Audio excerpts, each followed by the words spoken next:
Welcome in, everybody. Welcome in, ladies and gentlemen. Welcome back to the show. We had to go off air and come back on real quick. We have some updates about going on in the Middle East and also out of Russia. Um, we have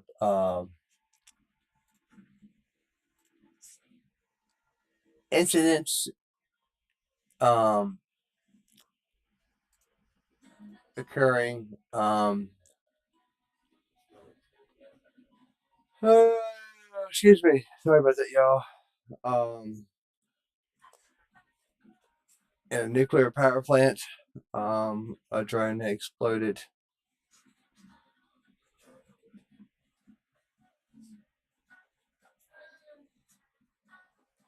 I mean, both nations are saying that both sides are pointing at each other. Ukraine's pointing at Russia. Russia's pointing at Ukraine. So we're going to see what happens. Let's break it all down here about what's going on, and we will commentate out through the show. And also, the call lines are open 540-251-7687. Call in, give a shout out, or talk about the show, talk about the last show, either or. Yeah, well, without further ado, let's get to it. Big news. We have heard that apparently a drone has exploded on Ukraine's Zaporizhia nuclear power plant, and now Russia's accusing Ukraine of hitting their very own nuclear facility, which in a crazy move, of course. But Russia is now also ordering fuel rationing as the fuel shortage in Crimea is worsening, and also an Iranian naval mine was spotted near Oman today, and warnings were issued in the Strait of Hormuz, and it's good to see you all once again. And of course, we're going to be covering the past 24 hours of the news from around the world, as we have been able to hear of significant developments that have occurred within the Eastern European and Middle Eastern regions over the course of this day.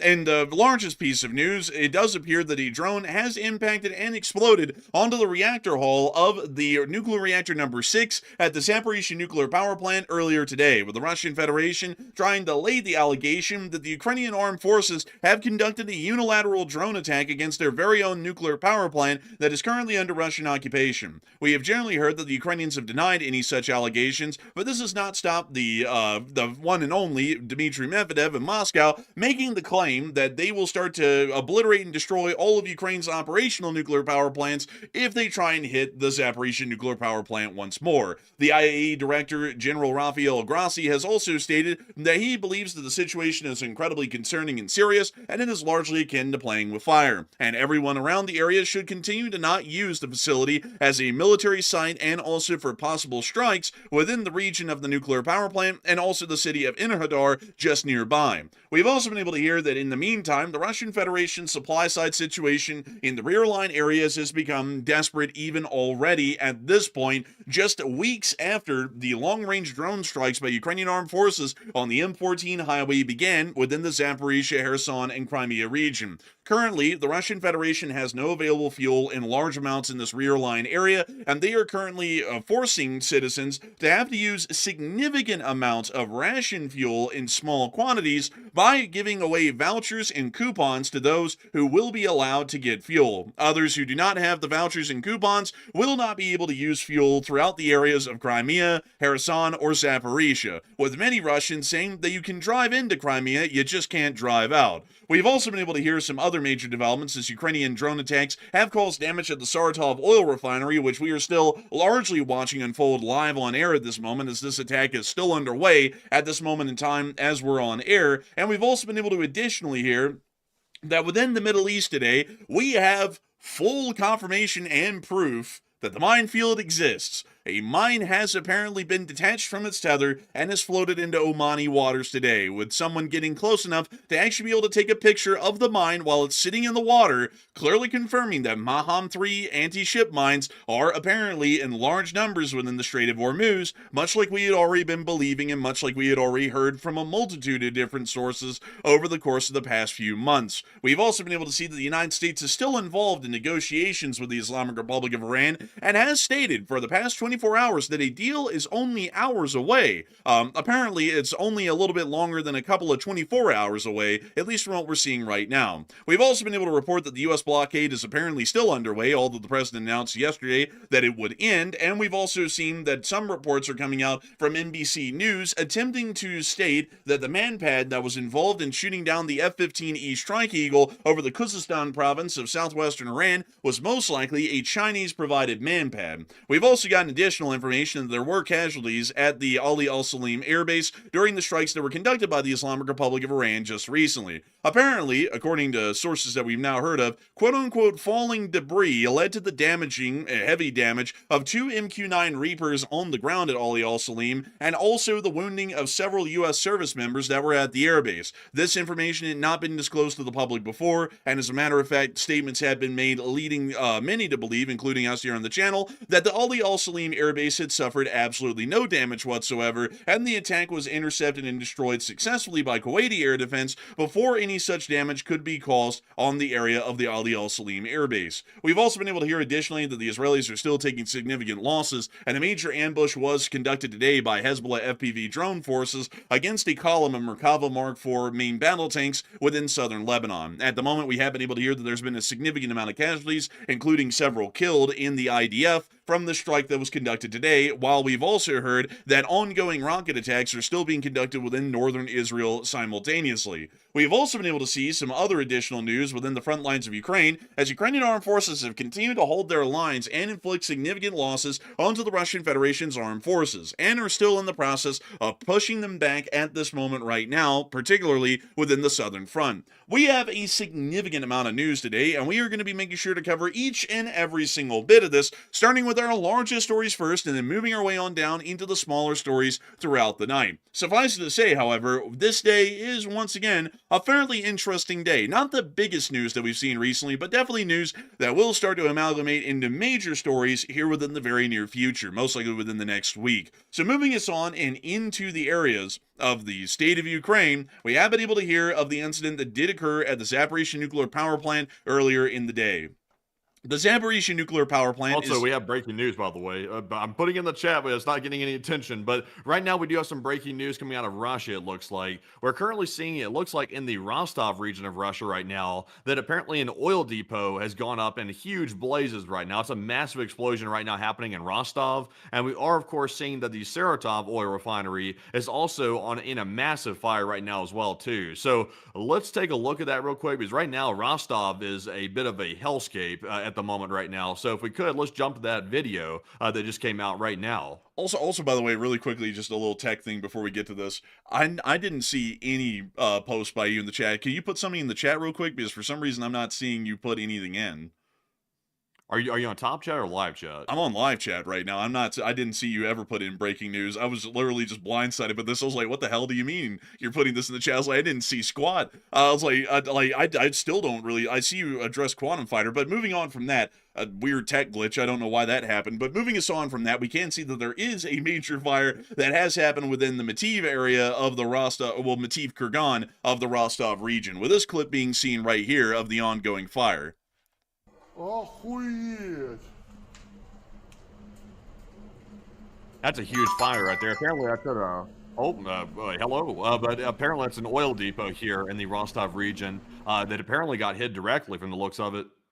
And it does appear at the moment that there is a significant fire burning within this region at the moment right now, and it does appear that a significant hit has been seen within the area. We actually are going to be covering this one here in just a little bit. This looks to be showing us that the fire is now raging out of control, but we were able to confirm hits within the area of Mativ Kurgan before we went on air. It just appears that the fires are now raging wildly out of control, and we'll be getting to that here incredibly soon, as it's a part of our second story coming out of the Zaporizhzhia one of the Ukrainian strikes that have conducted on Russian Federation territory over the past 24 hours. But moving us on out of that, I actually can see those chats, by the way. I don't know what it is, though. I don't know about y'all in the chat, folks, but I never saw a single one of your breaking news like posts come in the chat, because I'm always looking out for those, and I didn't see a single one. And I scrolled back up to check, and there wasn't a single one that was in the chat. Federation has been alleged to be conducting mismanagement of the nuclear power plant, with a significant amount of the Ukrainian staff and the staff of the Rosatom either being understaffed or overworked, leading to dangerous situations at the nuclear power plant. Also, additionally, due to the explosion of the Novokakhovka Dam, which led to the emptying of the Novokakhovka Reservoir, which the Enerhodar nuclear power plant uses as a source of fresh water to be able to keep the coolant flowing through the reactors at a stable temperature,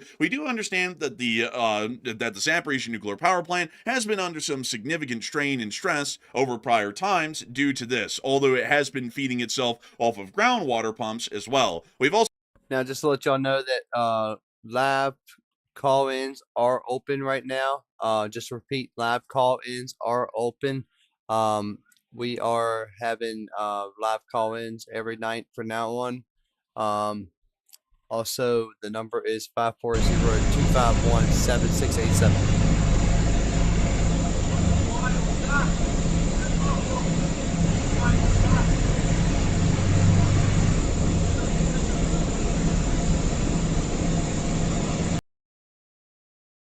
Sorry about that, y'all.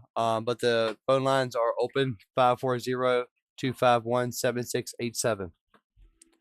also seen the Russian Federation, due to a myriad of different strikes, has disconnected the Zaporizhzhia nuclear power plant from the external power grid, which is an incredibly dangerous situation for an active nuclear power plant to be in. And we've also understood that as of today, the next major incident has now occurred within the confines of the power plant. Apparently, from what we're now hearing, at least according to the Russians, they state that a drone struck a turbine building at the Zaporizhzhia nuclear power plant, which punched a hole through the wall of the turbine hall. The IAEA has requested access to the site to be able to inspect the damage. And the IAEA chief Rafael Grossi stated that attacks on nuclear sites are like playing with fire. And generally, I think everybody could obviously agree with that statement. At the moment, the Russian Federation is making the allegation that it was in fact Ukraine that apparently struck the turbine hall of unit number 6. To show you all this here, this is something that's a little bit important to lay out as to where the strike hit and what it may have hit, is this area right here. This is reactor number 6 of the Zaporizhzhia nuclear power plant, and these, from what I understand, are light water reactors. They are not graphite reactors like the RBMK design of infamy from the Chernobyl disaster of 1986. This is actually a slightly different design. You can actually see the actual reactor dome, this red circle here, at the very front of the eastern side of the facility. This larger hall, or this larger building that's attached to the square reactor building right here, is the turbine hall. Each reactor has a turbine hall of its own. Each reactor produces steam by boiling water, which is then passed through the turbine, which spins at a high rate of speed to be able to produce a significant amount of electricity, and this is what is then provided to the power grid. From what we understand, the drone either hit on the northern, western, or southern side of this turbine hall, although it's become incredibly unclear at this moment due to the lack of information the Russians have disclosed where in the world this exactly hit, how high up on the building it hit, what kind of damage it may have potentially caused if it had hit anywhere else or where it hit at the moment, and also what the Russian Federation is believing happened as a result. As a matter of fact, the Russians haven't even provided any picture or video evidence at this moment of the drone hitting this building. However, they are very insistent that it has hit, and the IAEA is stating that they would like to inspect the site. Right now, from what we understand, the Ukrainian official position is that they did not conduct a drone attack onto the building, and we would generally believe that that is certainly the case.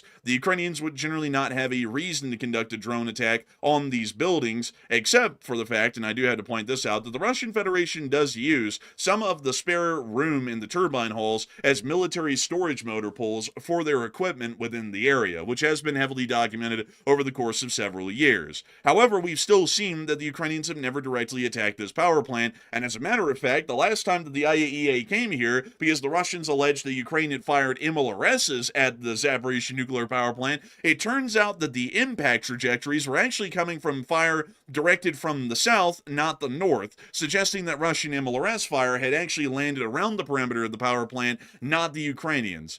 I think Matthew might remember that one from way back in the day when the Russian director of the power plant, or the temporary director, had to come out to the IAEA and explain that miraculously the Ukrainian MLRS rockets flew in from the north and then somehow curved back and started flying back towards the Oh north yeah. when they had impacted the ground. Yeah, I do remember that. I remember all the times. Like Russia occupying this power plant has been the most dangerous situation that's probably been faced during the entire war when it comes to like an environmental impact. The Russians have been putting military equipment inside the turbine halls. There's been photo evidence showing that as well. They also set a fire with like tires underneath one of the cooling towers at one point, which made everybody believe that the stack was on fire, or at least the cooling tower was, which it turned out it was just the Russians actually doing a fire on the site of a nuclear power plant, which is the most reckless thing you possibly do. So ever since the Russians have gotten their hands on this thing, it's been like Russian roulette, like no pun intended, just extremely dangerous. It's been extreme. It's been exceptionally dangerous. Really, no understatement can be made on that. And it is something that has been of great concern to the Ukrainians, and the Ukrainians have requested time and time again for a joint control zone or a demilitarized zone to be created to be controlled by an independent third party to maintain the safety of the power plant and to generally remove the possibility of any hostilities being conducted around the area as well, of which the Russians have refused multiple times to relinquish the power plant into a third party's neutral control or any other possible solutions to the dilemma that's been seen around the power plant at this point. We did get to see that Dmitry Medvedev, aka the Devil, did make this statement today out of Moscow of the following: if Ukraine tries to attack the Zaporizhzhia nuclear power plant, we'll destroy all nuclear power plants in Ukraine. So it appears that the Russians are back to just threatening straight up nuclear terrorism on the Ukrainians by blowing up Ukrainian nuclear power plants, or at least threatening to do such a thing. With that kind of a threat being issued, and the fact that this is a Ukrainian nuclear power plant being occupied by the Russians, I think we can all get a pretty decent assumption or an idea that if anyone was going to try and hit and cause damage to any Ukrainian nuclear power plant, probably would be more so of the Russians than the Ukrainians, especially considering that the Russians have leveraged this power plant several times in the past, like setting a fire within one of the coolant towers, to be able to try and cause significant fear of a possible nuclear disaster within the area of the Zaporizhzhia nuclear power plant. And right now, a lot of people are talking about this situation and what is surrounding it at the moment, as far as the information that the Russians have provided, the threats that they're now making against Ukraine, and also the Russian modus operandi that we know of in the past pertaining to the nuclear power plant. And a lot of people seem to not be buying the pitch that the Russians are giving that the Ukrainians were the one that hit this power plant. Matthew, what are people thinking about that right now? And what are you thinking about that as well? Okay, so the Russians are claiming that the Ukrainians launched a drone at their very own power plant inside of Ukrainian territory. So that's a wild claim right there, to say the least. Also, by the way, the Ukrainians are the ones that have been saying for literally over the course of years at this point that the Russians are recklessly operating at that nuclear facility. So why would Ukraine launch a missile at their own place and then endanger their own civilians with the nuclear fallout? That wouldn't make much sense at all. But we do know that the Russians have a track record of trying to use this facility for, terrorizing the public. They've been trying to do that for quite some time, and Medvedev even came out and made a similar statement this evening, saying that they would retaliate on all their power plants if Ukraine, quote unquote, blows up Zaporizhzhia somehow. So to me, I would say I'm with the 70%. The 70% of the audience, by the way, said it sounds like a Russian false flag. 13% said it sounds like a Ukrainian accident, and about 4% said nothing probably happened and it's all made up. And I would say it sounds like the usual. The Russians are trying to resort to their old tactics. And remember, they're very desperate. They're suffering logistics issues that is causing a major fuel crisis inside of Crimea and the Ukrainian occupied territories. And they're also very desperate because Putin is losing favorability inside of Russia, for whatever that's worth. So I would say it's the Russians doing another desperate action to try to frame the Ukrainians and cause a false flag so that way they can try to escalate the war against Ukraine. So to me, it seems like desperation. I'm with the 71%. But Enforcer, what say you? I would have to say that I would be with the 71% as well. It certainly does sound like a Russian false flag attack, because we have not seen in any prior instance that the Ukrainians have gone out of their way to conduct terrorist attacks against their own infrastructure that is currently being occupied, We have not seen that they were the ones, for example, that blew up the Novakakovka Dam. That was clearly the Russian Federation's involvement that did blow up the dam. And additionally, we also understand that the Ukrainians in prior times have been seen to be the ones not conducting attacks on the Russian-occupied Zaporizhzhia nuclear power plant. As a matter of fact, in prior times, we did see that the attacks have been conducted by the Russian Federation itself. So I would say that this is clearly within the confines of a false flag attack. And on top of that, the Russian Federation has shown no video or picture evidence, which the Ukrainians, on the other hand, would be more than willing to provide if they were the ones reporting this incident, to be able to show the proof that this has actual legitimate damage to the area of the turbine hall, and to possibly show proof of the drone that was being used by the armed forces of Ukraine, if this information is true, to be able to prove the story is accurate.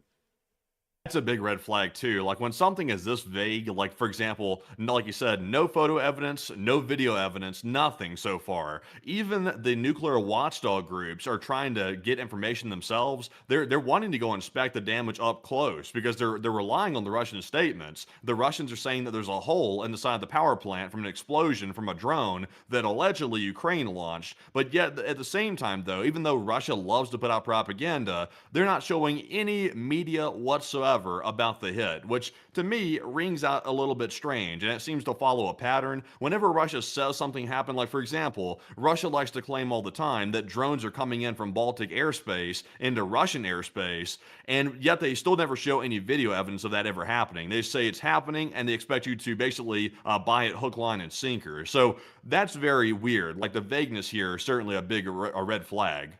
I would definitely have to agree. It's a humongous red flag, and it also comes in the midst of the worsening situation the Russians are finding themselves in this very area of the front, which is the southern front of Ukraine. Right now, we understand that Ukrainian drone attacks against the M14 highway and critical supply lines throughout this area are still continuing at a significant rate, and we were able to see in these clips here a large number of attacks being conducted once again by the long-range drone forces of Ukraine against Russian supply trucks in this area, causing as much damage as they possibly can, and also destroying a significant amount of supply tonnage that is supposed to be supporting and operating the Russian armed forces and most rear-line supply operations within this region. A primary target that the Ukrainians have been attacking, which is seldom shown in this montage, are fuel trucks, which are vitally important to the continued operations of gas stations in the rear line area, which not only support the operations of civilian economic infrastructure in the rear lines, but also supports the Russian army itself. From what we generally understand, Russian fuel trucks are few and far in between, and have largely been destroyed at the beginning of the war. For this reason, Ural 4320 fuel trucks are largely not available for resupply operations for Russian armor and other vehicular equipment near to the front line, and this forces the Russian Federation to use point-based gas stations or stationary gas stations like normal civilians in the rear line areas in Ukraine. And these sorts of drone attacks have been making it absolutely impossible for those fuel trucks to travel into the Zaporizhzhia, Kherson, and Crimea regions and provide them with the vital fuel they need to keep the economy running in this occupied area, and also the Russian military running as well. And this has started to become an exacerbated situation due to the scale of the attacks that have started to occur over the past few weeks, and we've even started to see that at the moment right now, fuel shortages are gripping literally every part of Russia. Here's a couple of clips, for example, from the Crimean region, showing us the fuel shortages that currently exist in this area right here. And I'll just read you all the subtitles. When there's no petrol in town... Bro, they got the funnel out.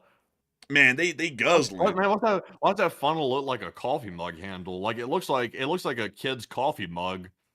I don't know, man. Maybe they like them like that. Like, man, Well, it's like this is a strange thing here. Also, by the way, they're getting gas out of a plastic like container of some sort. It looks like a detergent container. I'm not sure if that's made to hold gasoline. I'm not gonna lie, man. This thing looks like one of those like Tide detergent like buckets, like little like things that you buy at the store, and then they just painted it green and filled it with gas. That's what it looks like. This is like the tiniest jerry can I've ever seen. This is literally like a quart-sized jerry can. Usually they're supposed to be like 5 gallons or so. This thing is nowhere close to 5 gallons. Like they're probably gonna put down to the next gas station with that much gas.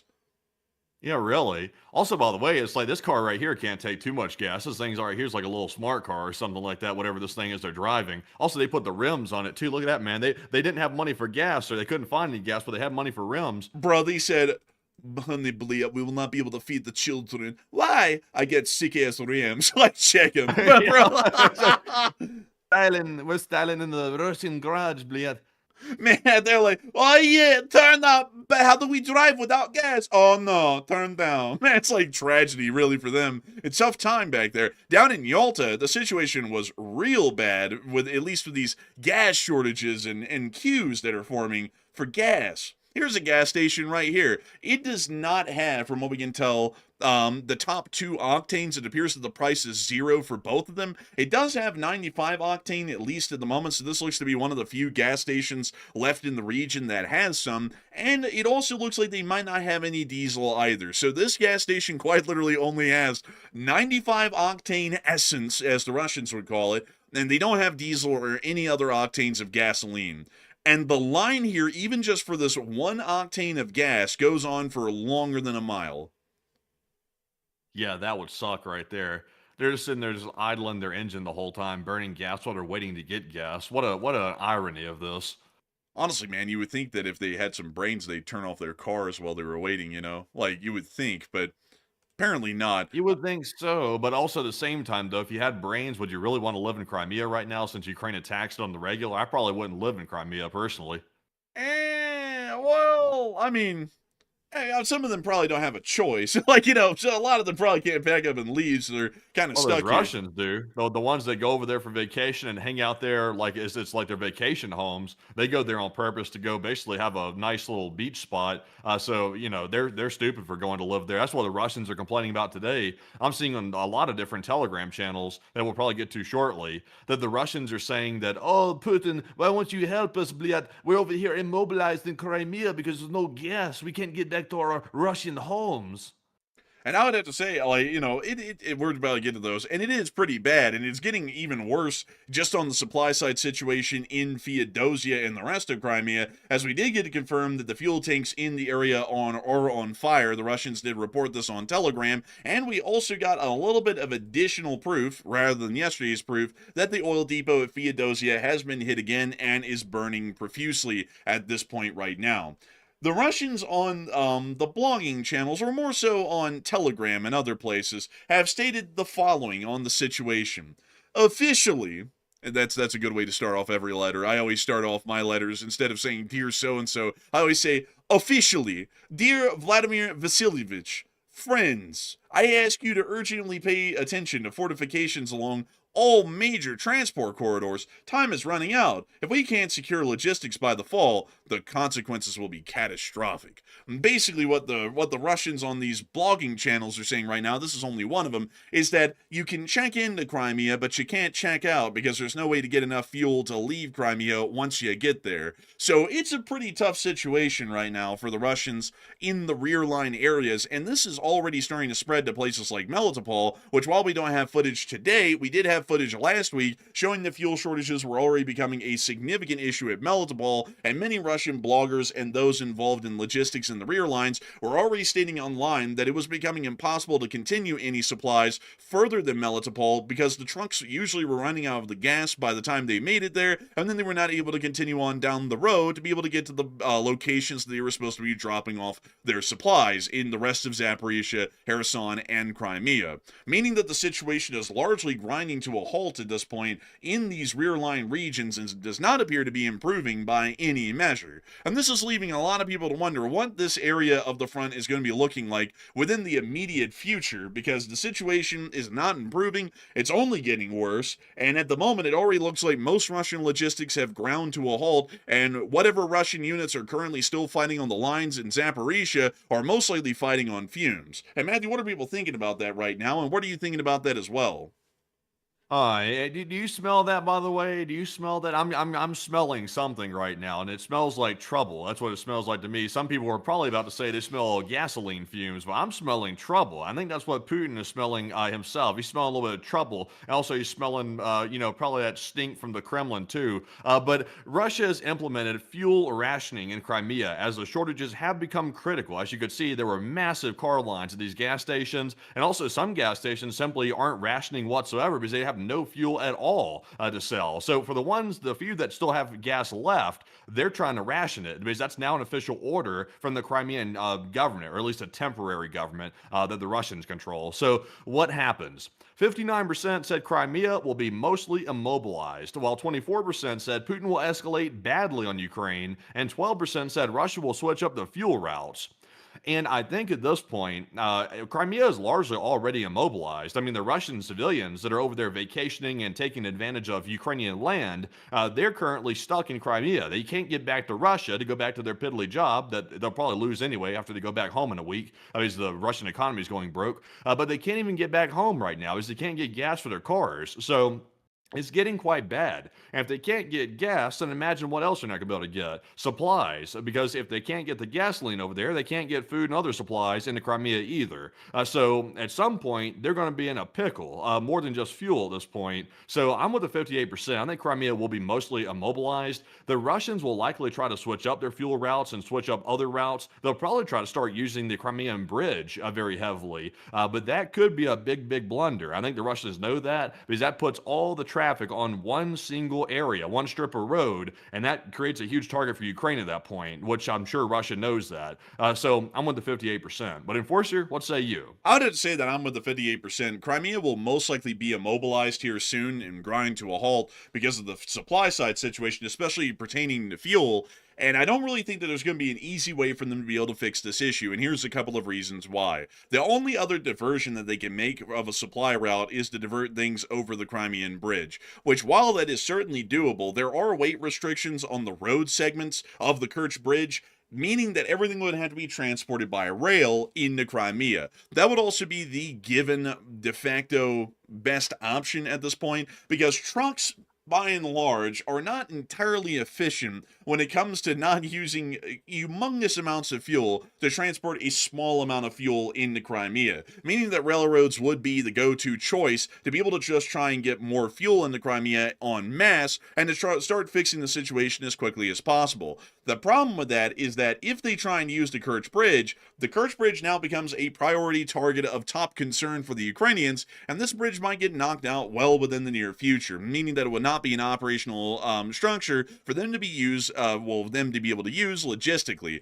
then meaning that they would still be forced back up in the land bridge. And before anyone brings up, because I know that I've just completely glossed over this because it doesn't really matter anymore, what about the railroad ferries and the road ferries? Well, the railroad ferries and the road ferries don't really exist anymore. Most of them have been sunk by the Ukrainians in the strait, and for that reason, it's not usable. You know, it's like saying, why don't they use the Titanic? Well, it's a mile under the sea, so not really a usable sort of an alternative outside of the Kerch Strait, meaning it's either the bridge or it is the land corridor, and the land corridor is already unusable. We're seeing that right now, and the bridge would most likely become unusable not long after it became the primary crutch and mainstay of Russian logistics in the Crimea. Because of that fact, we would be able to see that the Russians might turn the situation around for a couple of weeks once they start railroad shipments over the bridge, but if the Ukrainians were quick and were able to knock out the bridge quite quickly afterwards, Crimea would still be grinding to a halt. And considering that Crimea is the support hub for the Kherson and Zaporizhia fronts of the Russian army,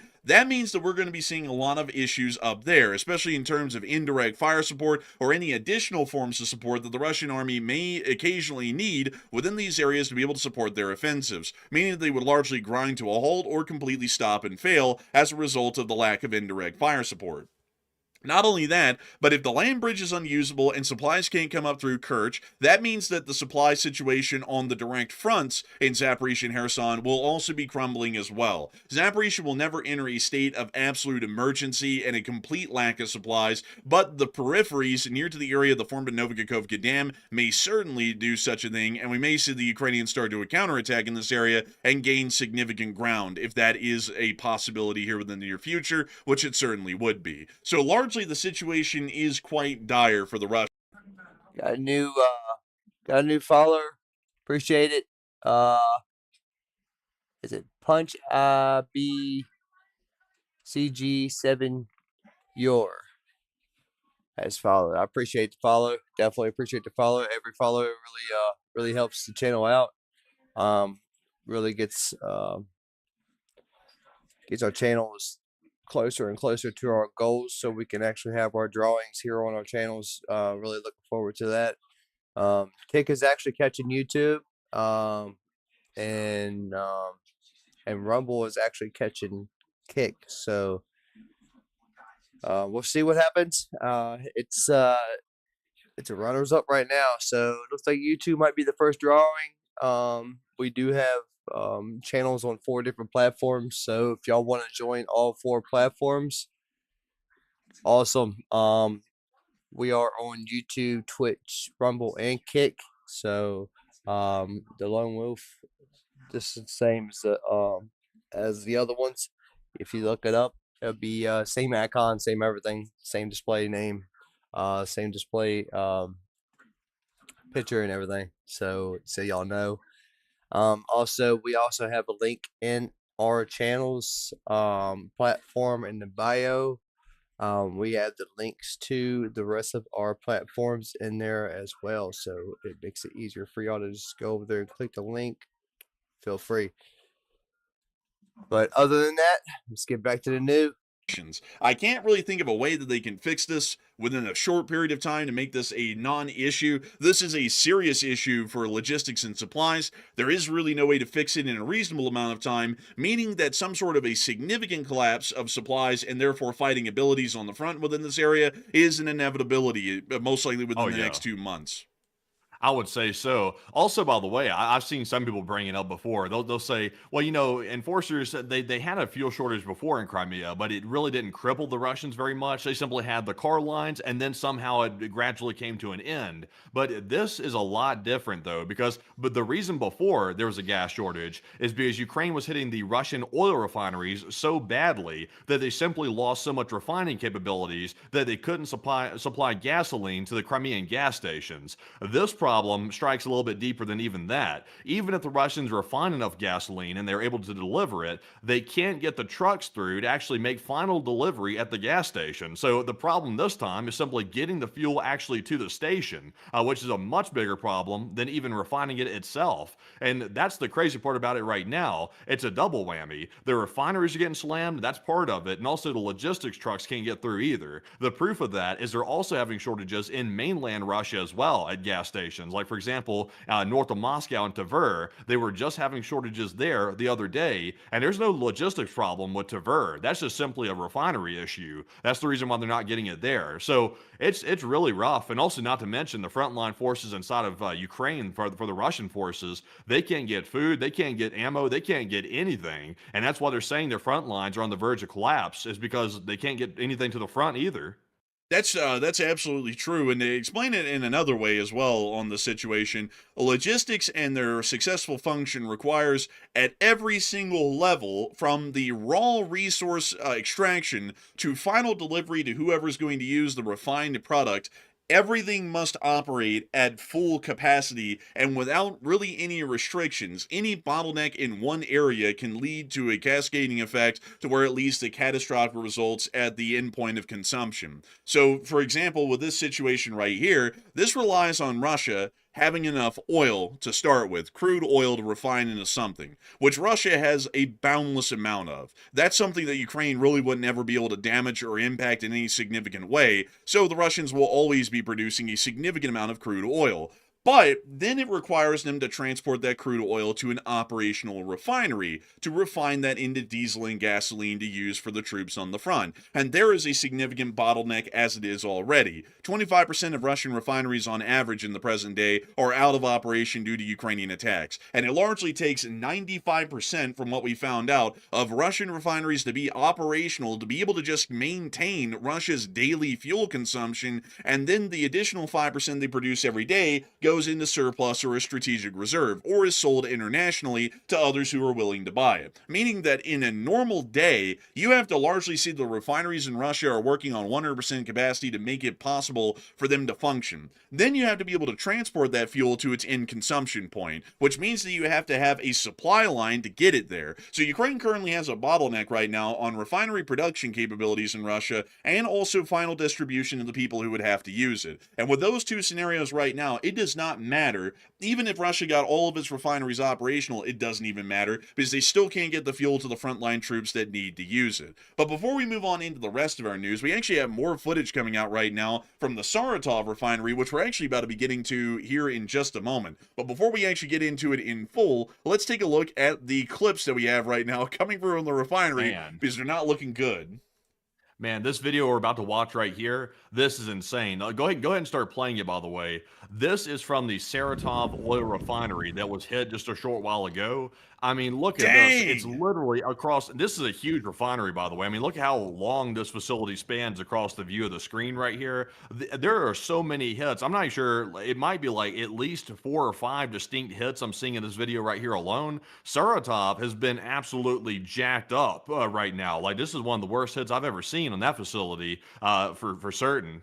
So this is the refinery right here that we're watching on fire. Let's see. Let's get a measurement really quickly. It's about a mile across from east to west, and it's about a mile across as well, north to south. So these fires right now, Ukrainian drones have been able to hit the entire mile across the thing, east to west. And there are fires on almost every location of the refinery. There's 1, 2, 3, 4 independent hits and fires right now on the Saratov refinery. And also, it's not supposed to do that, by the way. Like, I see some people saying, wasn't that normal? Trust me, this is definitely not normal for a refinery. This is about as abnormal as it gets, open pit fires like that right in the middle of it. So it looks like they've hit some, just based on looking at the video here, they've definitely hit some tanks, some storage tanks on the location of the facility. It looks like it might have hit possibly a refining unit, possibly, from the looks of it, right in the dead center. It looks like they've hit a lot of critical components of the refining process, and they specifically targeted very precise areas of the refinery. And like some people are pointing out, like Sammy in the live chat, there appears to be no defenses at Saratov. If there are, it's probably, Ivan with his AK-47, which clearly doesn't work that well. The machine guns, they don't really do what they're supposed to, generally because the Russians aren't trained well. Also, by the way, folks, I think I've been able to do a quick little geolocation on this. This looks to be filmed from the heights just south of the refinery, right around here. I wish we could get a street view of that area, but sadly they don't have any street views in the middle of the industrial wasteland. But if you look at the area on film, there are these larger voids amongst the storage tanks which do exist on the southern side of the facility, suggesting that this is closest to the camera person and they're looking north, which means that fire deep in the background is on this condenser unit right here, of which it appears that there are only about 2 at this refinery, at least from what we can see right here. I believe that actually might be a third one possibly in this area, so I'll have to do some extra checking on that. But this is certainly a condenser unit that has been hit and is on fire. It looks like the base was hit, but let's look at that again.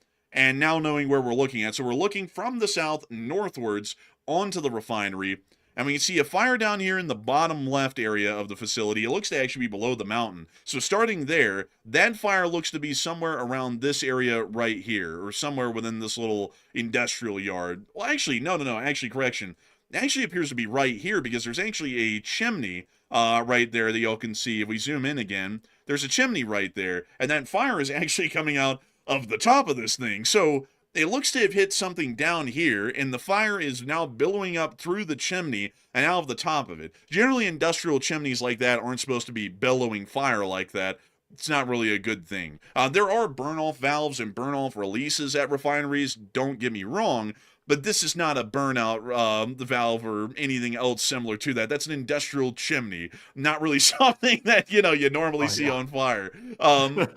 Also, by the way, real quick, not to jump away from Saratov too quick, but I cannot tell. I just saw a new video that came out claiming to be from a Russian oil refinery, and it shows like a mega inferno. I don't know exactly where this is from or if it's an old video or not. Can you take a look at this real quick and let me know what your interpretation of this is? Well, it is. I think this might be a new video. Where's this even from? I feel like that's Ust-Luga. I think that's an old clip from Ust-Luga, maybe. Maybe, possibly. I'll try to do some more research into it, but a couple of people are circulating that video like it's new. It kind of looks similar to an old clip, but at the same time, I really can't place the location of where this happened. So we'll keep an eye on that, but they're claiming another hit with that, but we'll have to take that with a grain of salt for now and find out where that actually came from. Yeah, I think we're gonna have to do some additional geolocating on that one because also this post doesn't state where the location's at, which usually when a strike just happens, everyone wants to always say where it happened at. So this might be an old strike at Ust-Luga because also there's not really a lot of facilities that we know of that got hit today that's near to any body of water outside of the Volga River, which is the only one. And this looks to be like near to some bay or a lake, or something along those lines, which the Volga certainly wouldn't be of that description. So I think that might be an older one, but we'll have to make sure. Also, to get us into the rest of this clip here, just to cover the rest of it before we get into the Saratov attack, that fire in the far background there is on one of the condensers. This one's on an oil storage tank. And then you see another one over here. So once again, to point out all of the locations of the fires, there's a fire right here near to the smokestack. There's one all the way back here on this condenser. And then there's a fire on one of these storage tanks here, and then one of them over here to the far right.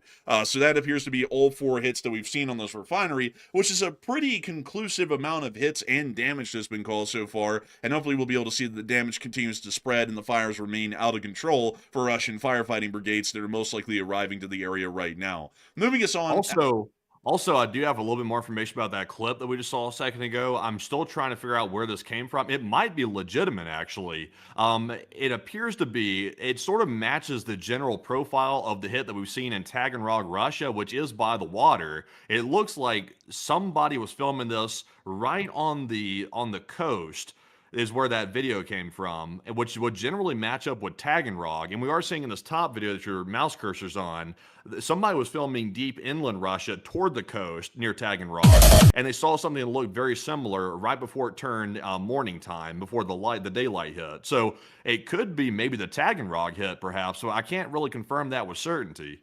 Unfortunately, it's not because the strike that you're looking at right there is from Mativ Kurgan, which is in the Taganrog Oblast, but it's not the city of Taganrog on the coast. Mativ Kurgan is way further up, about 30 miles inland, in a farm fielded area, so there isn't really large bodies of water around there to line up this strike. Because we have been able to document before the stream that the only oil depot that appears to be hit today was around Mativ Kurgan, but we didn't see any hits on any oil depots around the city of Taganrog. Interesting. So yeah, I guess we'll have to keep on doing some looking here on that. Yeah, I think we certainly will because I think honestly I think that's an older clip because if there was a fire that large and an inferno that big, I mean a lot of the open source intelligence people on Twitter are a lot like us folks. I mean, if they see a giant burning inferno that looks like a nuclear bomb going off, they're definitely going to repost it just because it's wild to see. And right now it doesn't really look like we have an exact location on this first clip here. And so I think it might be an older one. But moving us on out of that, it is time for us to get into the Ukrainian long-range drone attacks that have been conducted today and did cause significant damage in the Russian rear line areas. We did get a report that the Russians were starting to identify and also mark a large amount of drone vectors and attack paths that were being conducted into the Russian Federation over the past several hours, and we have been able to confirm significant damage as a result. There does appear to be some sort of strikes that were conducted over the past several days on the port of Feodosia in Taganrog. These were not conducted today. Mind you all, the Ukrainian SBS and the SBU usually puts out this footage within 72 hours to 48 hours after an attack occurs. So these appear to be the attacks from yesterday's actions that we were able to see in some limited snippets from Taganrog, the explosions, and the anti-aircraft fire. But these were conducted within the port area, which doesn't really appear to be the kind of attacks and fires that we're seeing today, just to try and clarify that as much as we can, considering that we're still trying to get the story clear out of the Taganrog area. But here are the clips that the Ukrainians finally did publish of their drone attacks from the prior days and the damage that they were able to cause here in Feodosia in that clip and in Taganrog at the port. Oh my days. Safety first. I've been saying that for 25 years. So I'd say raise the power, raise the power. Really, if you think about it, this is really like the Ukrainian version of OSHA right here. These ships right here, like they shouldn't be here, so Ukraine's just simply removing them from the danger, I guess you could say.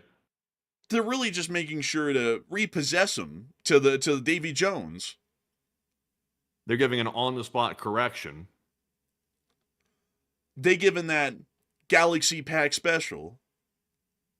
We also see the oil storage depot in Feodosia getting hit here. This is also in Feodosia and Crimea. Also, by the way, folks, something I found out today, because I generally knew the Ukrainians were doing this in some form or another, but I got some more details on just how in depth it is today.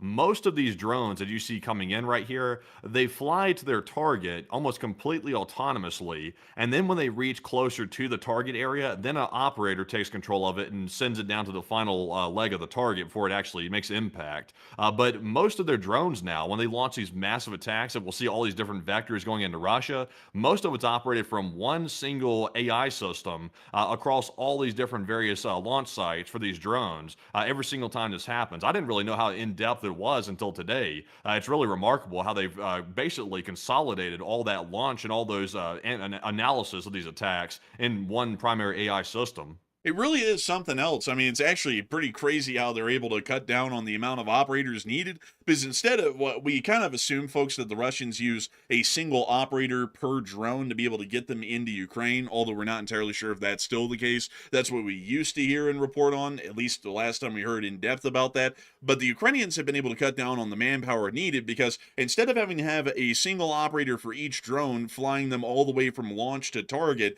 the AI largely flies the drone on autopilot for the larger part, almost up until it gets to its target, and then it's given over to an actual operator to then guide it on into its actual target that it's supposed to hit, which really cuts down on the amount of manpower and hours needed to operate these drones, and also the amount of operators necessary to operate a larger swarm of them as they're coming in one after the other on their attacks. Meaning that an attack like Saratov, and also the one we're about to see on Mativ Kurgan in the Taganrog or Rostov Oblast, generally doesn't really require 5 operators to get 5 attacks. It could just be one operator taking over each drone as they come in and then guiding them into different areas Yeah. of the facility.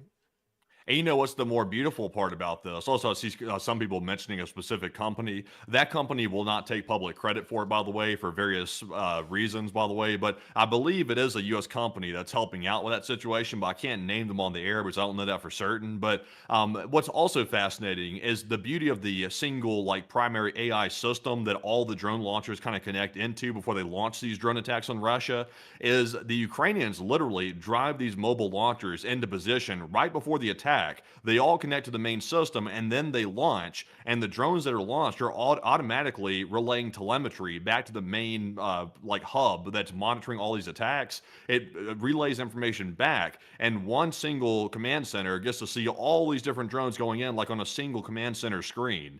So it's really remarkable. Also, someone said, "Where's your source?" My source is directly from the Ukrainians. I literally saw a video of their control room of how that works, and it's remarkable how that works. It's hard to believe actually that we don't have something similar as America with how advanced that is.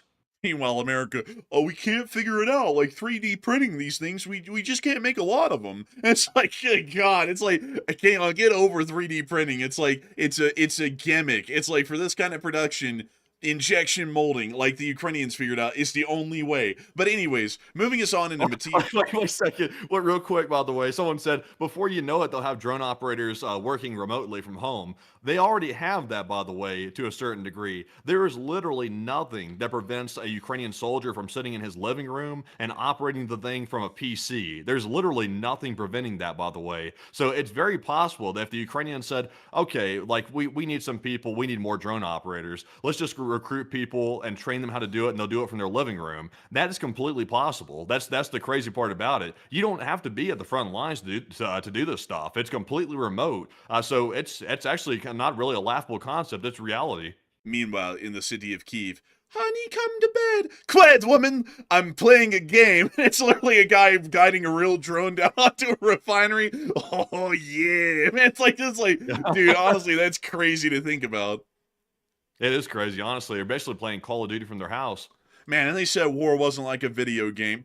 Those people. But moving us on to into Mativ Kurgan, we did get to confirm that the Mativ Kurgan oil facility was slammed today. This picture is not a real one. This is AI made, by the way. But the Russian Post is an AI made. Mativ Kurgan under a massive drone attack, reports of a fire. There is still danger throughout the region. There are a lot of drones flying through the LNR, which is the Luhansk People's Republic, but for some reason it translated the P to an N, which is a little bit odd. But nevertheless, we did also get proof of the strikes that had been conducted in Mativ Kurgan, as we were able to see this clip here showing the depot on fire, which we had already covered as breaking news at the beginning of the stream.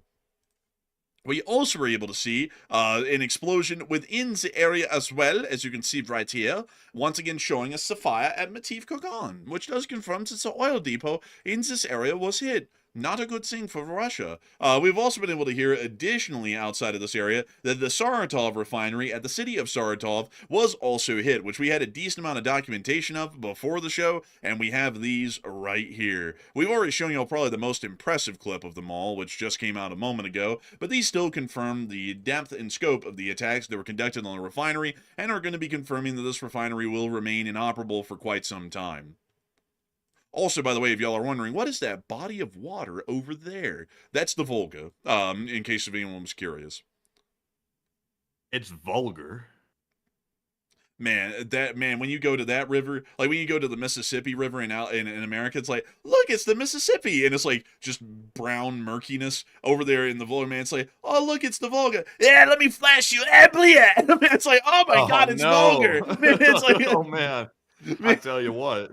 Bro, like I've never heard of no river folks being vulgar, but hell, I heard folks that there's plenty of baby oil in the waters of the Volga. Don't ask me how I know, but that's what they say in Russia. But anyways, moving aside out of Saratov and on out of that whole situation with the long-range drone attacks, it is now time for us to move on for a brief moment out of the Russian Federation and on down south into the Middle East, because everybody knows, mashallah, that the Middle East is always a great and fun place to cover, and there's always going to be something fascinating and interesting going on today. I'm sure that the U.S. hasn't done another 180 over the past 24 hours.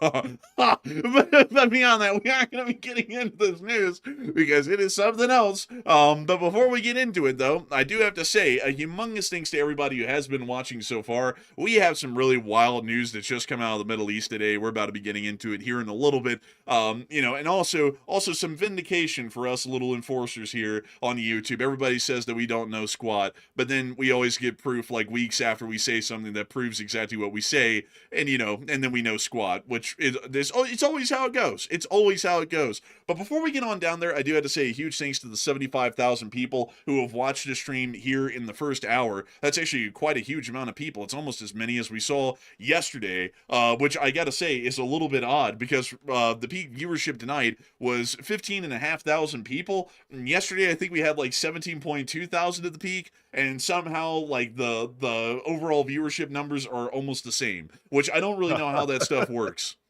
Yeah, I don't understand that either. Makes 0 sense, but hey, we'll take it. I mean, I'll take it. I ain't complaining. But outside of that, before we get on into all of this big news out of the Middle East and then moving us back into Ukraine to cover the intricacies of the front lines of the war, I do want to make sure that we take a brief pause here to get 3 questions from the chat before we get on into the rest of the news. So, Matthew, what do we got? All right, so jumping into our first super chat of the night, before we get back to our news here, this one goes to Cassadar, who puts in a $50 support. And thank you very much, Cassadar, for throwing in that generous 50 and helping to keep the channel running night in and night out. And Cassadar said, "Gents, I think I missed the cutoff last night, but I pitch in another round of taxes for the cause. And keep up the great work, LSA, SSG, Airborne out." And I gotta thank you amazingly for that support, Cassadar. And I gotta say that it's an amazing and incredible thing for folks like you to support this channel and help us to keep this thing running. Sometimes folks miss the cutoff, but what we always say is it's okay. There's always another day in the LSA. And so far, for 1,557 days, that's never been proven wrong. There's always the next day in the LSA. And I gotta thank you so much for showing up here tonight and supporting this channel once again as the Lee Spring Army Staff Sergeant of the Airborne. So humongous thanks to you so much once again. I hope that does address that incredibly well. And I gotta say that we are entirely honored to have folks like you here. Also, by the way, folks, we just got had. I don't know if you saw it, Mandy, but someone in the chat said, "You said Russia was going to collapse. Still waiting." Damn. Media literacy is tough for some folks these days, man. Like, I think we said, like, what? You said, like, I think they're going to collapse in 2 years. I said a year and a half to a year. That's clearly not today, man. Like, it's like, think with your head, my child. Man, think with brains. You know, it's really wild too because Russia's in such great shape right now. Like Russia's never been in better shape. They're basically like a dying cat at this point. Like it's like they're like a dying animal. The whole Russian Federation is with a rotting head at the very top of it, which is Vladimir Putin. So you know, I would dare somebody to name something about Russia that's going well right now. I don't think there's a single thing that's going well for Russia. I mean, nothing is. I mean, you can't say their economy's don't going good. They're laying people off, and their ruble, the ruble is already worthless. So that couldn't have gotten any worse. It was already at rock bottom, so it couldn't get worse. There's literally nothing that's going good in Russia. So on the opposite hand, Ukraine's doing pretty decent. The only thing Ukraine's battling right now is the U.S. trying to lift sanctions on Russian oil. That's the only thing they're trying to battle. But outside of that, Ukraine's on the up and up. Yeah, and on top of that, man, like this Putin guy's nuts.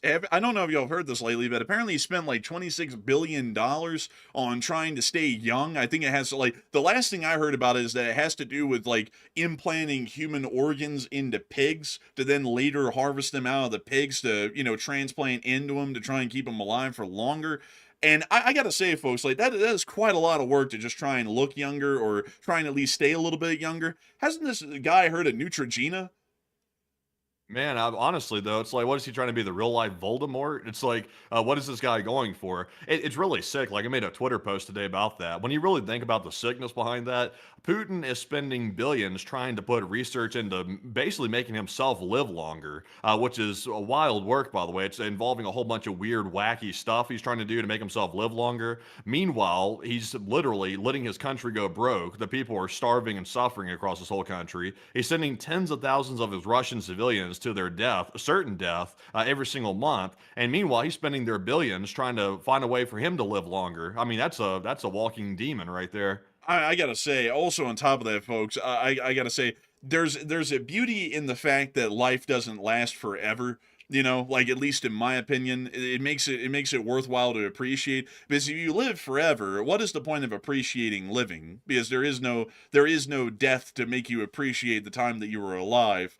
And also on top of that, folks, I think that'd be hell on earth to live forever. I mean, that would be an absolutely horrific kind of a thing when you think about like some people would say it's a blessing. I'd say that it's like a double-edged sword. It's a blessing in some way, sure, but then it's also a curse because there's never an end. Like, you just live through everything. It's like I don't know. Like me personally, folks, like I don't know about that whole kind of concept. But people like him are scared to die. Why? I don't know. I think everybody knows because if there is, like I believe, an afterlife, I think he's going to go to hell. So that's why he's probably trying to avoid that, whole conclusion to the thing. But nevertheless, I hope that does address that the best I can, at least in my opinion. And with that, we are on to the next one.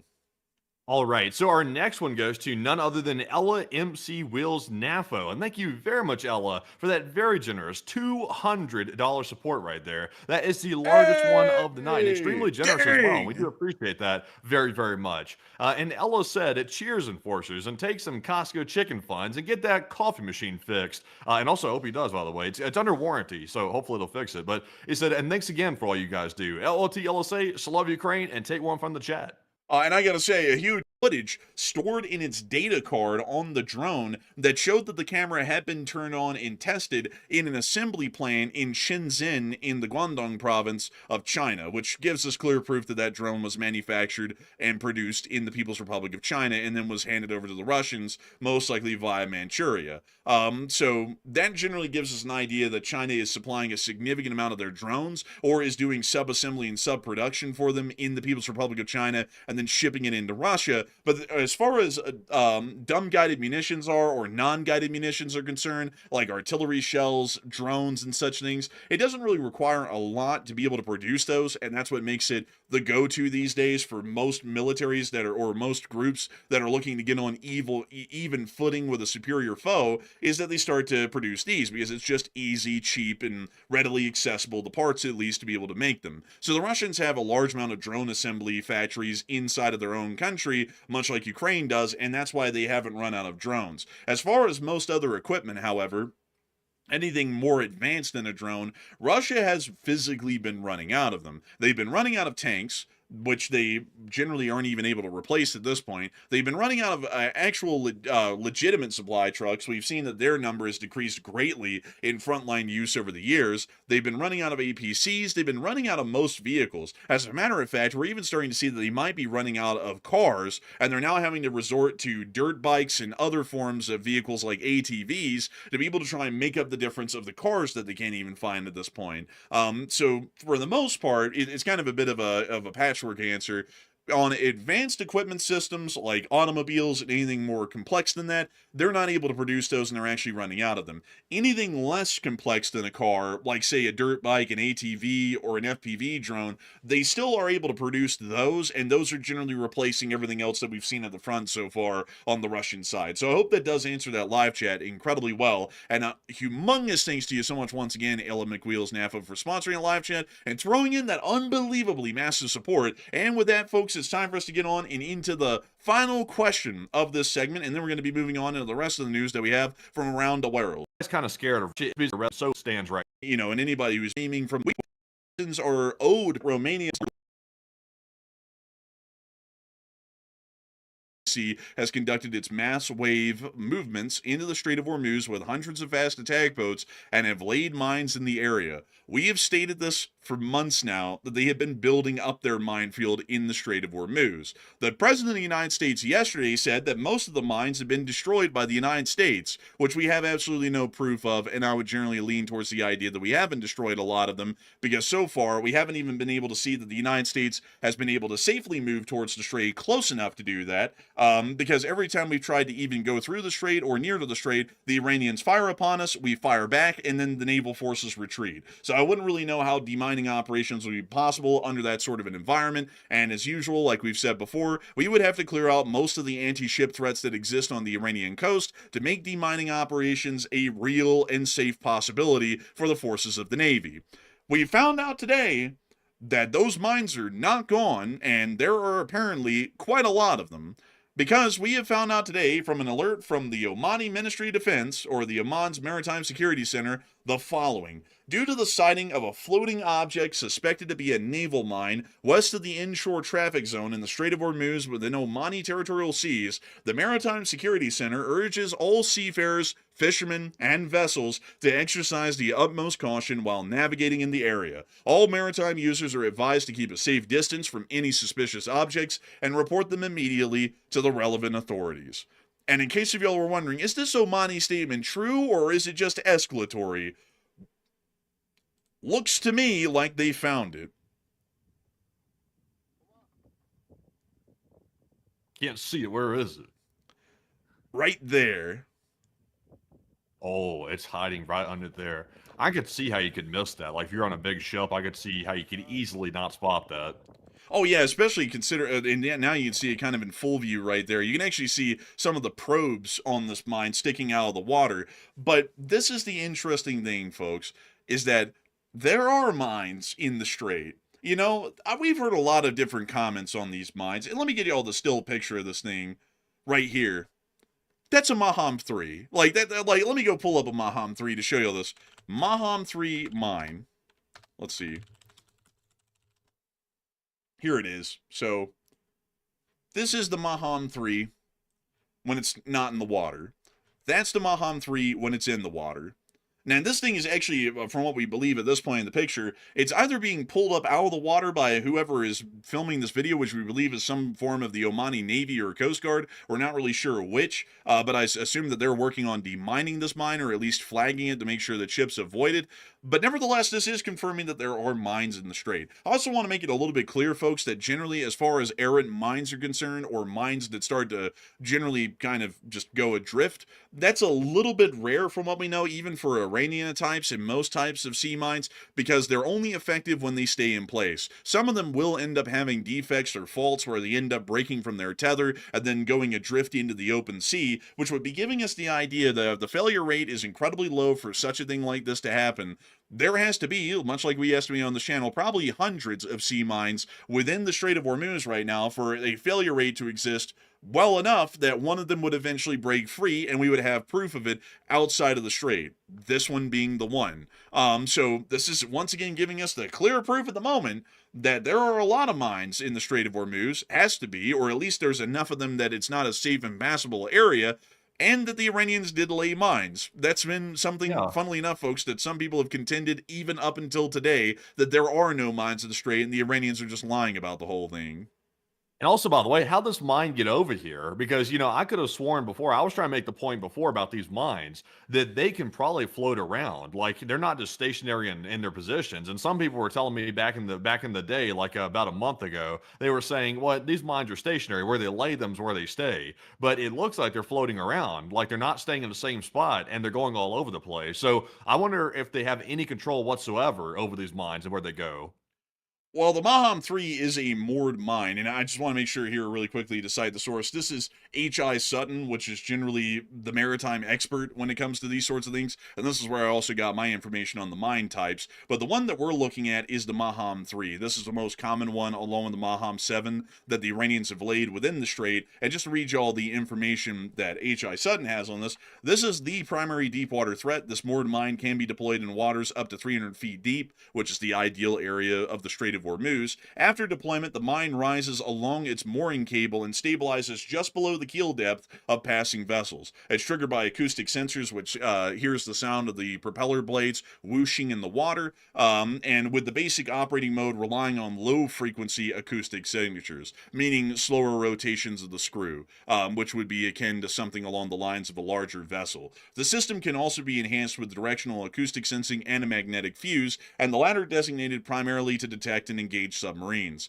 It has a weight of 383 kilograms, which would be about probably like 600 pounds, and a diameter of about 2.5 feet or so, and a height of about 1.3 meters. Its explosive charge of 120 kilograms, which is actually incredibly large. That's about a 250-pound bomb, most likely, detonating a few meters from the target, is potentially devastating. So that is the information on the Maham 3. Some mines that Iran has are almost designed like torpedoes, and they can actually autonomously travel to a location and then stop and then moor themselves there. But roving mines generally just aren't a successful concept, and that's why most of them, as by design, are moored in place, meaning that if they're afloat like this and generally just wandering around in the sea adrift, something's gone wrong. They've either snapped away from their tether, or their tether was defective and it didn't Huh. deploy properly.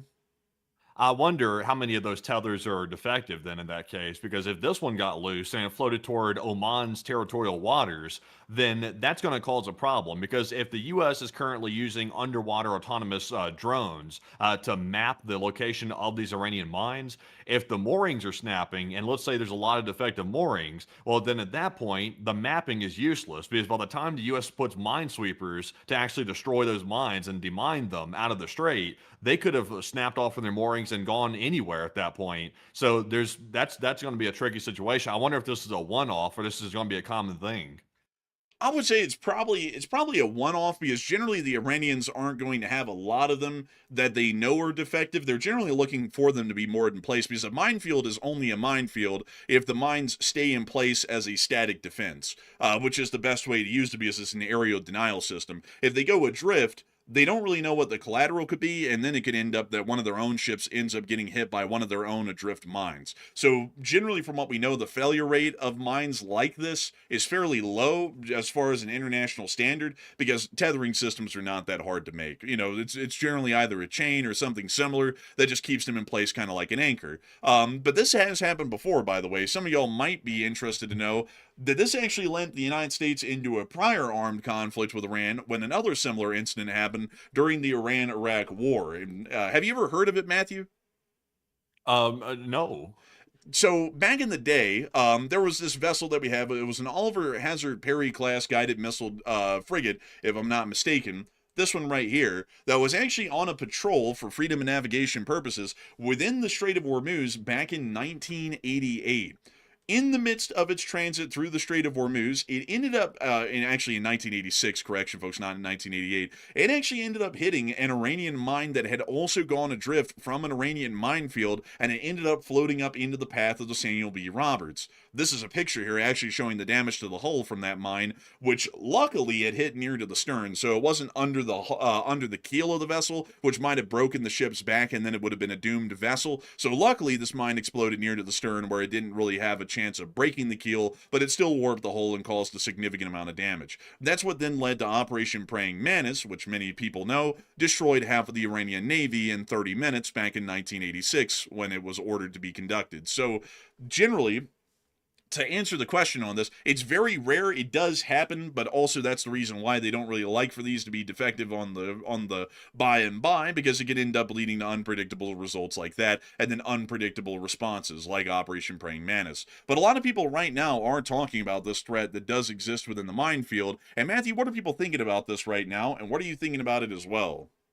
Okay, so what does this mean now that we're seeing that Iranian naval mines are confirmed by photo evidence? Because some people were saying, even with CENTCOM putting out an informational disclaimer to people saying that there are mines in the strait, some people were still saying that it was propaganda. But now we can see from photo evidence that they're clearly there. One of them must have broken loose from their moorings and sort of floated toward Oman, which is extremely dangerous, by the way. And they now issued warnings to be very careful around Omani territorial waters, because you could end up hitting one of those mines that are lurking around. So what does that mean for the Strait of Hormuz? 68% said Hormuz is closed indefinitely as of this moment. 13% said Hormuz will be cleared quickly once the U.S. gets in there, and 8% said Hormuz only has a few mines, and it's not that big of a concern.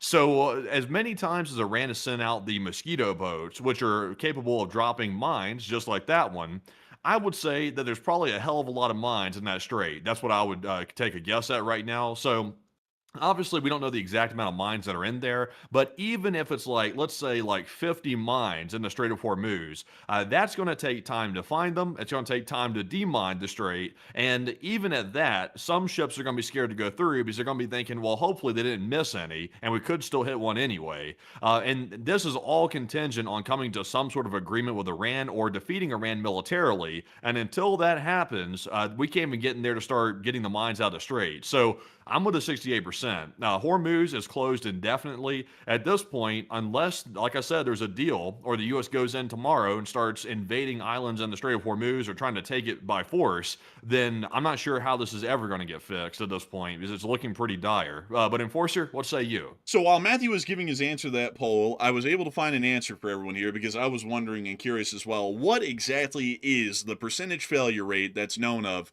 on sea mines of this type and design?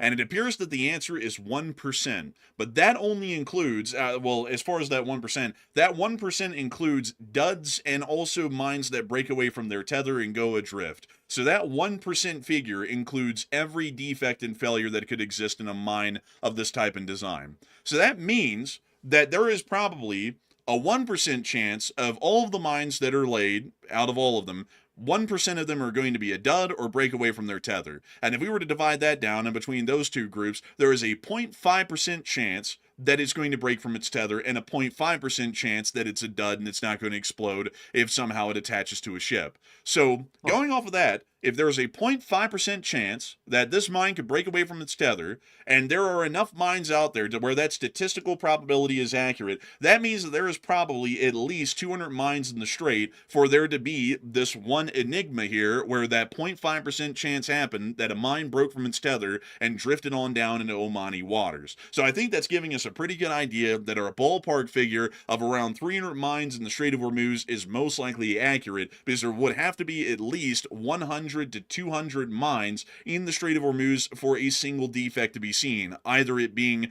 some sort of a dud or it breaking from its tether. And it most likely have to be around 150 to 200 mines for the breaking of the tether to happen for this to drift down for us to see it. So I'd have to say the strait is closed indefinitely just due to the density of the mines and the fact that demining is not feasible or possible under the current conditions. You know what would really screw the Iranians over? Let's say a U.S. drone went through the strait and somehow accidentally cut the tether, and then it floated right into Iranian territorial waters, and then their toll booth is mined at that point. That would really screw the Iranians over at that point. Then they couldn't even guarantee safe passage, even if you paid the Iranian toll. Yeah, I mean that's a real big risk as well. It's a whole can of worms, folks, to even try and fix this issue. But we're nowhere close to it. Like if people listen to the president, folks, the president will make it sound like sunshine and rainbows is coming tomorrow, and the strait's basically clear already. But once again, if it was, why in the world is it when I go to marine traffic, there's nobody going through the strait right now if it was all sunshine and rainbows? The only people in the strait right now are Iranian vessels, and that's it. There's nobody else within that strait, and everyone else is just sitting around waiting for their chance to eventually go through when it's safe enough. On top of that, also, if most of the Iranian minefield was cleared, wouldn't we have shipping lanes that would generally be considered safe and cleared that ships could start to go through? And we don't. And then also the additional problem is that even if we did, the Iranians still have forces on shore that are going to fire at those ships and knock them out if they try, meaning that the strait is nowhere close to being clear at this point right now, and significant amounts of additional military action would be needed to clear the strait and make it safe for commercial passages like it was in the pre-war period. But moving us on from that, we also were able to hear that according to the British Maritime Trade Operations Authority, the maritime security threat level in the Strait of Hormuz remains extremely critical due to the blockade, also due to the minefield and everything else involved. We've also been able to hear, by the way, folks, some positive news from the United States that according to Bloomberg, if the Strait of Hormuz doesn't open by August, there may be a risk of recession, rivaling the great financial crisis. So, They pushed it back again. I thought they said July was the time. Not Bloomberg, by the way. I think it was somebody else that said it. They said if the strait's not open by July, then we're going to see like recession level trouble. But it's like, aren't we already seeing recession level trouble right now? It's like, well, like what's so special about July or August? It's like we're already seeing it now. It's like the energy prices are already skyrocketing as it is. yeah, it's like I don't know what the hell they mean by, a risk of recession rivaling the great financial crisis. I say we're probably already in that right now. I mean, if anyone sees the statistics coming out, they don't look good. So I guess I think Bloomberg's trying to be a little optimistic because we hadn't heard from other sources that by July the oil was going to run out, and by default we would enter a financial crisis during that period because basic functions economically would not be possible due to a lack of fuel. It appears that Bloomberg's saying by August, so maybe they're factoring in the financial situation more so than the fuel side situation, and maybe that's why they're getting a different figure. Maybe possibly. I thought around July or somewhere around that range we would start encountering actual like legitimate fuel shortages at that point where we're actually having to ration gasoline stocks. But I would argue that we're already in a recession. Like that's an entirely different statement they're making here about a recession starting in August. I would say we're already in it. To say we're not would be kind of a little bit out of touch in my opinion. So uh, I don't really agree with that report right there. But maybe by August we could see fuel shortages if the strait's not reopened. I could see that. But on the bright side, folks, this is good news. According to Bloomberg, we have up until August to try and open the strait. Question is the current guy going to try and open the strait before August? And I have very low hopes. I have a feeling that by the time of August, we're still going to be hearing that a deal is just hours around the corner. And we're probably going to be seeing a lot of reputable journalists continue to post that story all the time, until the end of, Kingdom Come or the planet or whatever comes first. We've also been able to hear additionally that apparently of course, folks, a deal is only hours away, but somehow the president has actually sent a revised peace deal to Iran with even tougher terms. Mind you all, the Iranians aren't even willing to agree to the lighter terms that we had already been trying to work with so far. So now we're going to send them a deal with even tougher terms, according to multiple U.S. officials that talked to the New York Times today, because clearly that's going to make the chance of success on a deal even higher, when there literally is a 0% chance of a deal even trying to give them lax terms that would be somewhat kind of in their favor right now. So, I'd have to say, folks, I think, if we're hoping for the current administration to actually get some common sense and good judgment, as it used to be called, and just start militarily reopening the strait, we're probably going to be hard pressed to see that anytime soon because somehow they're still playing the game of let's give them tougher terms and then lighter terms and then maybe give them money and then not give them money and then threaten to blow them up, and none of it achieves anything, and we still are thinking for some reason that it will when it hasn't. if you really want help, then call a crackhead. I feel like a crackhead or somebody could do as good of a job as this right now. And, before people start going off in the comments talking about, oh, TDS, TDS. I mean, somebody explained to me the logic behind giving a more like hard line proposal. If you can't even get the Iranians to agree to a light proposal, like one that's very surface level, then why the hell give them one that's even worse than that? Obviously, they're not going to agree to a more hard line proposal. That's just common sense. I'm not sure what the hell. I'm not even sure what the hell they're Man, doing. he's got the art of the deal down, though, man. If he was a car salesman at a car dealership, he'd go, "Oh, I see you're looking at that brand new Ford at 70,000. What would you like it for? I like it for 50. Best I can do is 90. How about 90? You Yeah. like 90?"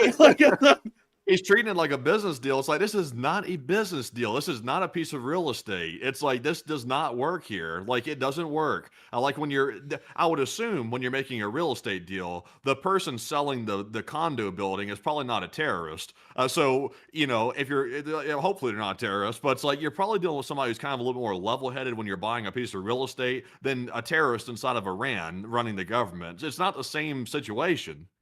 I'm not gonna lie, it's absolutely insane. Like everything, like it's just like there's no pressure, if we don't get a deal, we don't get a deal. It's like, look, buddy, this isn't a casino where like the mall nearby to it in Las Vegas can flop and never get built, and it doesn't really matter. It's like this is a nation we're dealing with right here. The Republic. It's not a little property development on a stupid ass golf course in the middle of a desert or some shit. This is the United States of America. So we need to act like the United States of America and not act like we're just a business just kind of speculating on the deal and it can happen or it can't happen. It's got to happen. This strait is going to be opened damn well any way we have to. They can either agree to open it and do it easily, or we're going to go to war with them. And that's not an idle threat like it's been given for the past 2 months. They're either agreeing now or we're going back to war. That ought to be the message given, and that ought to not be backed off of once. If you say that, you ought to intend it. And we've seen that so many times now, and this is also the other thing, is that basically at this point we're going to lose face no matter what. The president's threatened to basically wipe Iran off the face of the earth, what is it, 6 times now over the past 2 months, and never followed through with it once. At the request of Pakistan, the weather's not right. I have a sore in my throat or something like that.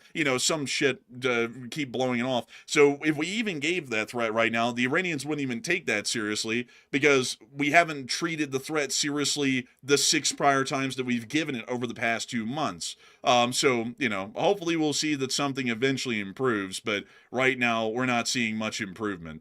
We also were able to hear that there is new terms for the deal, once again from a second source, once again citing the New York Times. Big shout out to Tux Network, by the way. We talked to them a good bit. But moving us on out of that, we've also been able to hear, folks, that apparently the U.S. blockade, no joke, I gotta go read you all this again.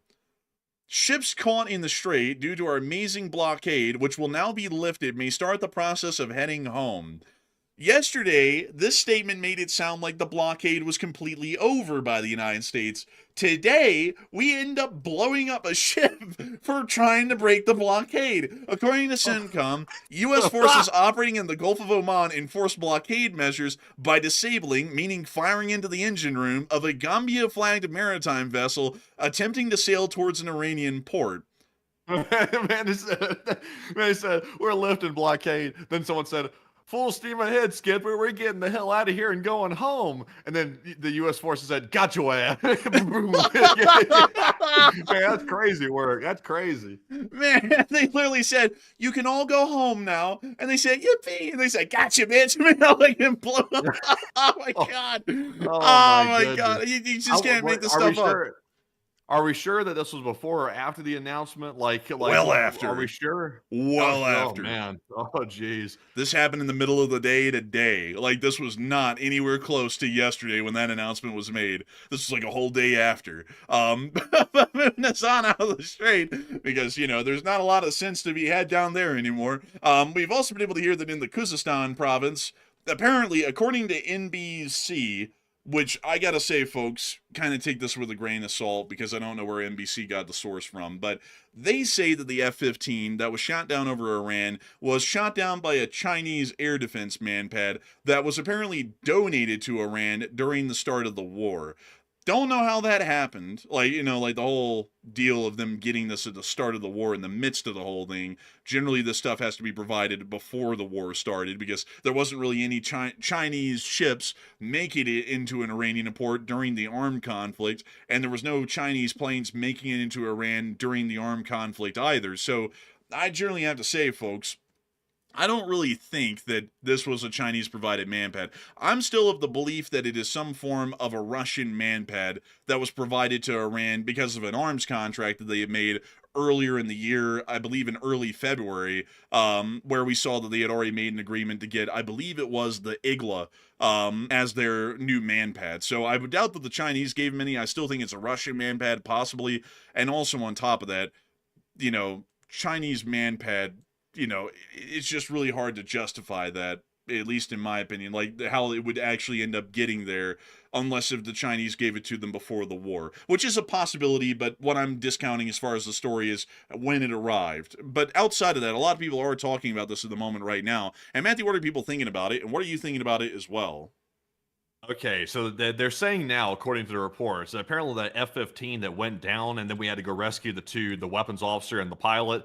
Apparently, it was shot down by a Chinese manpad, at least according to the recent reporting. So, what are your thoughts? 50% said China had probably already given Iran those manpad systems, while 34% said China likely gave them recently, and 7% said it sounds unlikely because China is a friend.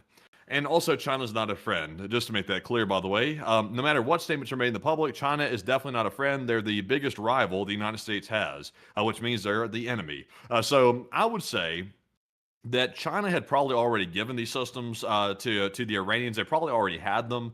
We do know that Russia apparently gave some systems like this as well. I wouldn't be surprised if both China and Russia gave their own versions of manpads. I wouldn't be surprised about that at all because they've been giving weapons of various different varieties the entire time the war has been going on. Also, the Russians had just given the Iranians some brand new helicopters right before the war started. So both Russia and China were preparing Iran for the war, and I wouldn't be surprised about anything like this coming out. But Enforcer, what say you? I would say that if it was a Chinese manpad, I also got to say, folks, I'm just finding that really hard to believe because I'll tell you something, a little secret here.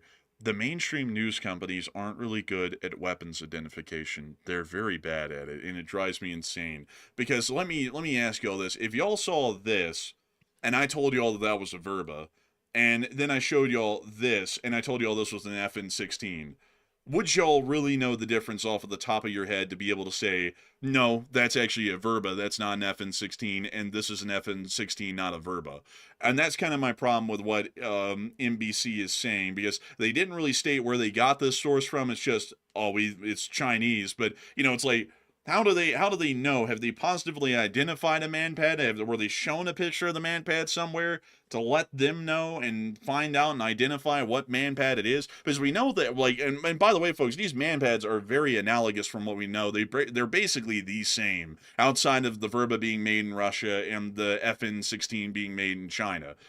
But outside of that, though, the Iranians did have a actual signed codified agreement with the Russians before the war in early February to get, I believe it was about 5,000 units or 10,000 units of the Verbas. They didn't have any agreement with the Chinese to get FN-16s that we know of publicly, and I want to make it clear that we know of publicly. So if Well, yeah, they're that's the big if though. With China, you see, Russia's not as smart when it comes to stuff like this. Russia is pretty crude. When they send weapons, they send them straight through the sea up there, straight down to Iran, to the north part of the Iranian ports. They give them directly, and that's the end of it. It's very direct. The Chinese don't give weapons directly. They use a whole bunch of shell companies and third parties to like sort of make like a big spider web, so that way you really can't track back the original origin of the weapons. China's a lot more sneaky with that stuff than Russia is, so it's a lot harder to verify it. Like it's really easy. Like when the Russians send manpads, all you have to do is look in the sea. If you see a Russian ship heading to an Iranian port, the odds are it probably has weapons on it. So that's not the same with China. Well, I mean, not necessarily though, because if it's peacetime, the Chinese can ship weapons to whoever they want to. They really don't have to be covert about it. With Russia, they're covert about it because they don't want to try and have any sort of a diplomatic fallout with the West over them providing weapons and support to Russia directly. That's the reason why they're hidden about that. But before the war, there's no reason for China to keep any of this secret because they sell weapons to everybody in broad daylight. They sold radar systems to Venezuela and HQ 9s in broad daylight and HQ 11s. They sold a myriad of different weapon systems to Pakistan, like the J-10s in broad daylight. They didn't really hide that all too much. They haven't really hit a lot of Yeah. weapon systems that I've seen in most places, unless if it's an active war like the Russo-Ukrainian war. And that's why I'm kind of having my doubts, because we didn't hear anything about Iran signing and approving a deal to buy any FN-16s from China, but we did hear about them signing a deal for Verbas.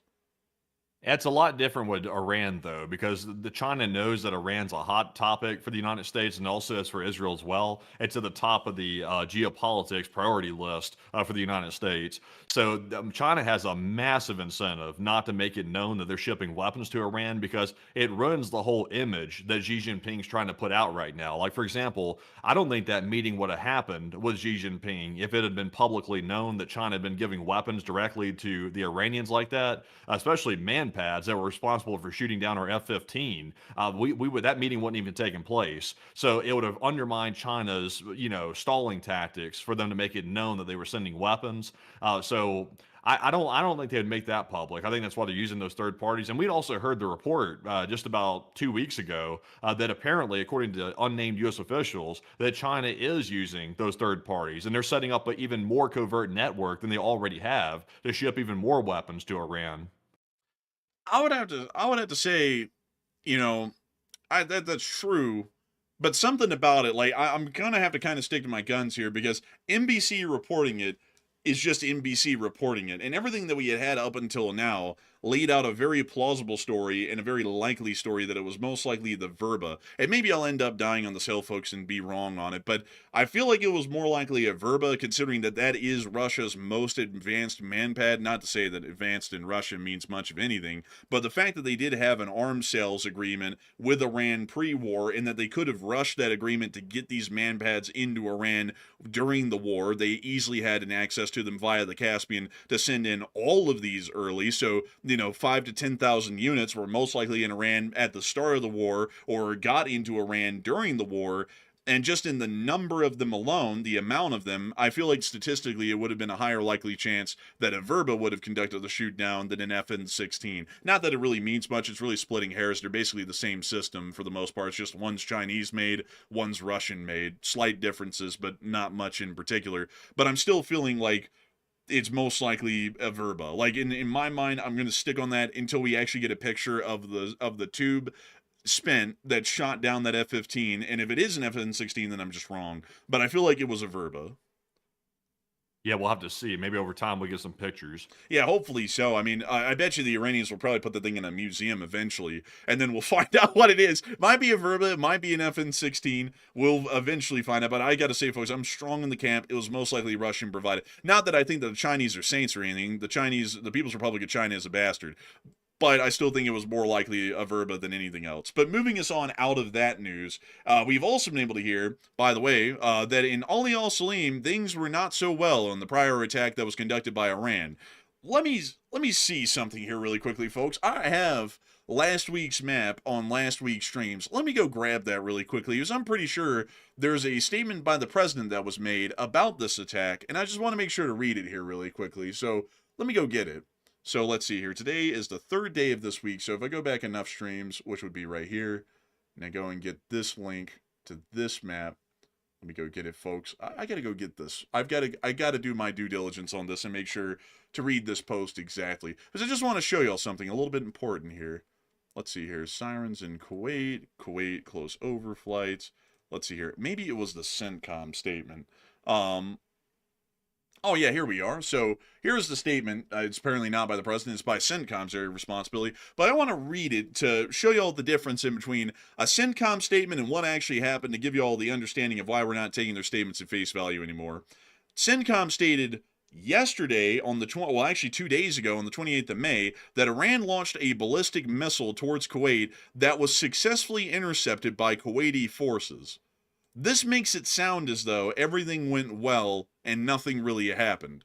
Today, we've now heard that apparently 5 U.S. personnel were injured at Ali Al Salim Air Base in Kuwait. An Iranian ballistic missile was intercepted, but the quote unquote falling debris destroyed one MQ-9 Reaper and damaged another and wounded 5. All injuries are supposedly minor at the moment, from what we're hearing. The personnel are a mix of service members and contractors. This Wow. Yeah, they didn't really say that in the statement, did they? Also, CENTCOM likes to put out these very like crass, kind of sarcastic like posts these days. They'll do like a fact check and they'll be like, claim so and so said this. And it'll be like some claim that has video evidence to back it up. Then they'll say, truth, that didn't happen. It's like, come on, guys, like stop the BS. It's like eventually, like either don't make a statement if you're gonna bullcrap the statement, or make it truthful, one or the other. Yeah, I mean, this statement here, folks, when you look at that and read that, this statement is paramount to straight up bullshit, and they had to have known it. Because if the missile, like, the falling debris story, considering that the Russians go with that one a good deal, leads me to believe that the missile might have actually impacted and destroyed this Reaper from a direct hit. Regardless, it did a lot of damage. It wounded 5 U.S. personnel, contractors, and service members, and destroyed a MQ-9 Reaper on the ground. And that was not at all conveyed in this CENTCOM statement. They said successfully intercepted by Kuwaiti forces. I'd say that a $30 million Reaper and a couple of servicemen getting wounded isn't really my definition of a successful interception. That sounds to me like an unsuccessful interception.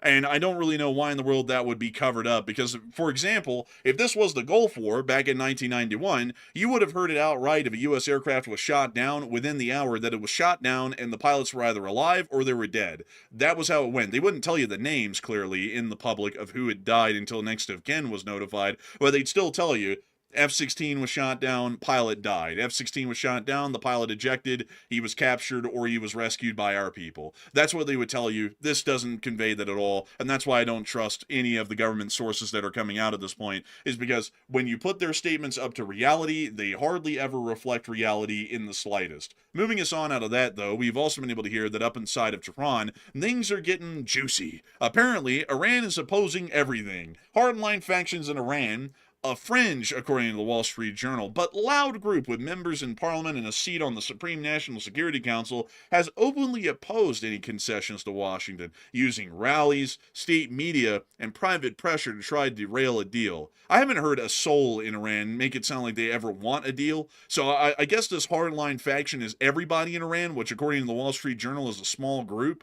but it doesn't seem to me like it's a small group in Iran. It seems like every official statement by the Iranian government is not at all in support of making any deal, and they're still pushing maximalist demands from every government official that we hear from publicly in Iran. So I'm heavily doubting this statement here, and I think that that's largely a broader blanket statement of the Iranian position that they're not wanting to accept a deal, and they're hardliners, which is quite obvious. It's a terrorist regime. We also were able to hear that there was some sort of jet activity over Karaj, but nothing more came out of that. Moving us on over and into Israel, we've also been able to hear that rocket attacks have been common on northern Israel throughout the day. Iron Dome interceptions were visible in the sky throughout most of the daylight hours in northern Israel. And we've also been able to see that a Merkava tank column today was absolutely bushwhacked in southern Lebanon by an FPV drone swarm by Hezbollah. And you can actually see the burning fires and secondary explosions in the distance in this clip from the Merkava tank column that was attacked by the Hezbollah FPVs. Apparently, according to the IDF, they sustained 6 casualties during this attack, including 1 dead, which generally for individual attacks against IDF forces in southern Lebanon is a fairly high sort of a statistic. Rarely ever hear of this sort of a thing. Though last time I think we ever heard of some numbers like these were just last week with these FPV drones. But outside of the FPV drone attacks by Hezbollah, the types of ambushes and casualties and fatalities like this that we heard of was during like the peak of fighting in the Gaza Strip in early 2024, when Hamas was at its strongest and they were battling it out in Rafah and other places inside of the Gaza Strip. Outside of that, I've never heard of casualties like this before, so it's not looking good for them, and it looks like drone warfare is continuing to level the playing field between the terrorist forces in Lebanon and the IDF in the southern region of the country.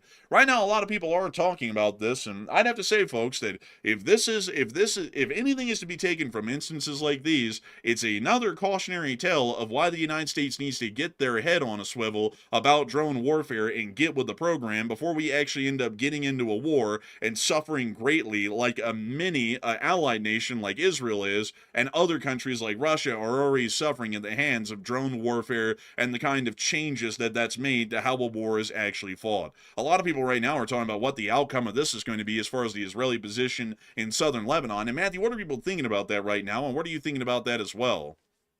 So it looks like people are pretty evenly split on this poll right here, actually. So just to read off the question, Israel is currently getting overwhelmed by Hezbollah FPV attack drones in Lebanon. As you can see in the image on the screen, there was apparently a pretty large attack that took place on an armored column inside of Lebanon that Israel was operating. So how bad will it get for the Israelis? 36% said Israel will implement defenses and that will fix the problem. 33% said Israel will have to withdraw from areas of Lebanon, and 22% said Israel really isn't being overwhelmed, and that's exaggerated.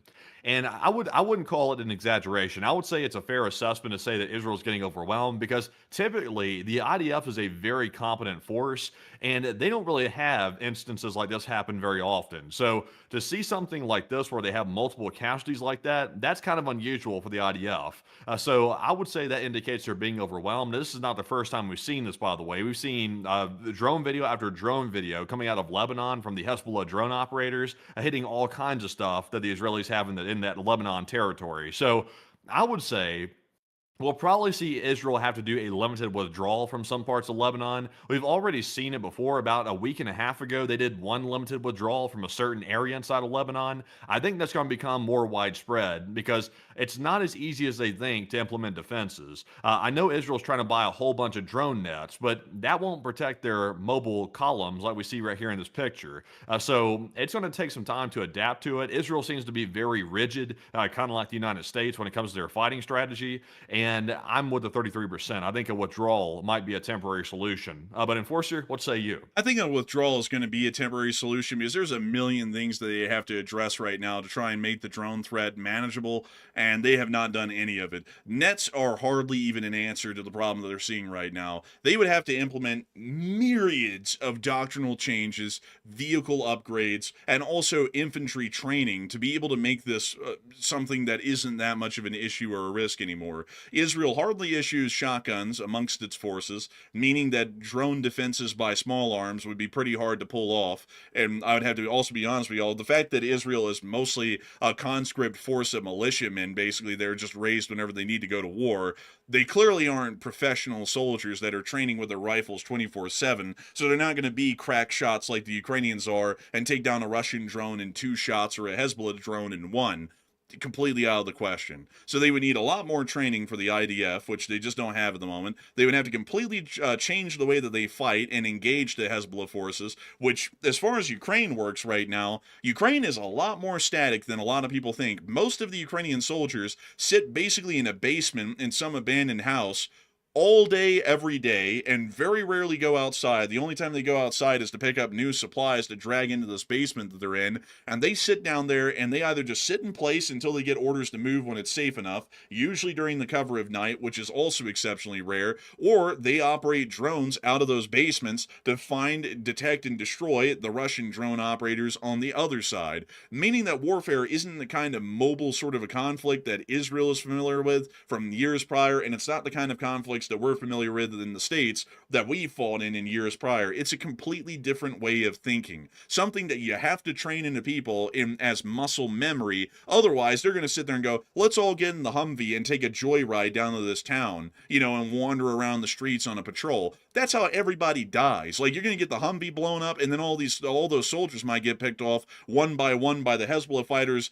on the outskirts of that town, or they're going to get picked off by the drones to come in to follow. That's just how you get everybody killed. They got to change everything about the way they fight, meaning that the nets are hardly an answer, and they probably have to conduct a withdrawal right now while they try and completely rewire and change their doctrine, retrain everybody, and try and figure out how to fight a war in this modern day and age, because they're fighting it with yesteryear's tactics, which is always akin to a failure. But moving us on from that, And on out of the Middle East, it is now time for us to finally return back on up and into Ukraine, because it's time for us to cover all the news that's been going on up here in the Ukrainian lands. We still have actually a good bit of combat news to go. Moving us on into our location unknowns first and foremost, we did get to see that the Russians are still having tough times. These Russians right here are having an exceptionally rough one. A drone is in the area, by the way. Oh, there it is. Oh.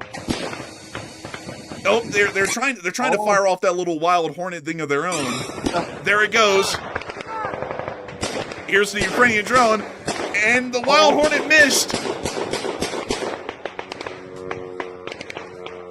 It's still going on over, and it's coming down on him. Oh my god. Oh! Oh! What was that at the very end, man? What was that missile sound? I have no clue, but it was chaos down there in those last seconds, man. They were panicking. The little wild hornet thing of theirs failed to actually guide itself to the target. It missed completely. Yeah, that's really something else. I'm not sure if the Russians' version of that system works as good as the Ukrainians' version, because that should have been an easy hit for that system. Yeah, I mean, the drone was like 60 miles an hour, just a couple 100 feet up. That's an easy hit. The thing missed. Like, I guess they tried to fire off a man-pad at the end, but a man-pad at that distance with a drone that close overhead, that might not actually work too well. The missile might not be able to get enough maneuverability to actually guide on the target either, so it probably also missed. That's probably also why we didn't get to see the end of that clip. We also got to see a second little bit of location unknown news of the modified bananas that the Ukrainians are now using on the front. These are actually home-built Ukrainian SPGs, heavily modeled off of the Caesar SPG from France and other truck-based SPGs in the modern day. These have become, generally, as far as artillery systems are concerned, the epitome or apex design at the moment to be able to emphasize the shoot and scoot doctrines that have become incredibly common, with the heavy emphasis on setting up the piece, firing a couple of rounds, and then packing up and moving on as quickly as they can. These kind of truck-based systems do that the best, and not only that, they're able to keep up high road speeds when they're on the move, meaning that they're well a ways away from where they fired from before a drone or counter battery is able to come in to try and knock out the system. We can also see they mounted a decent amount of electronic warfare systems on top, and also the cab appears to be protected by some cope cages as well, which are some battlefield modifications of the system to try and improve crew survivability. We also got to see a Ukrainian main battle tank. Crazily enough, I believe this is a... Oh, damn, who provided these? It's a pretty old system.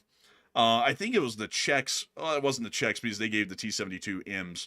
I don't know who provided these. I think it was like Slovakia or someone, but it's a T-72 that has had some interesting armor mods. It's almost kind of like a T-72B3 sort of, but the Ukrainians are still using these and operating these, at least on training grounds and in very limited cases on the front, as indirect fire systems, so basically another form of a self-propelled gun as an artillery piece, but we don't really see them used in actual frontline fighting any longer. It's just too dangerous, the drone threat at least. And we also have the Russian casualty report, and we were able to see that 4 Bobcats were destroyed. Oblivion!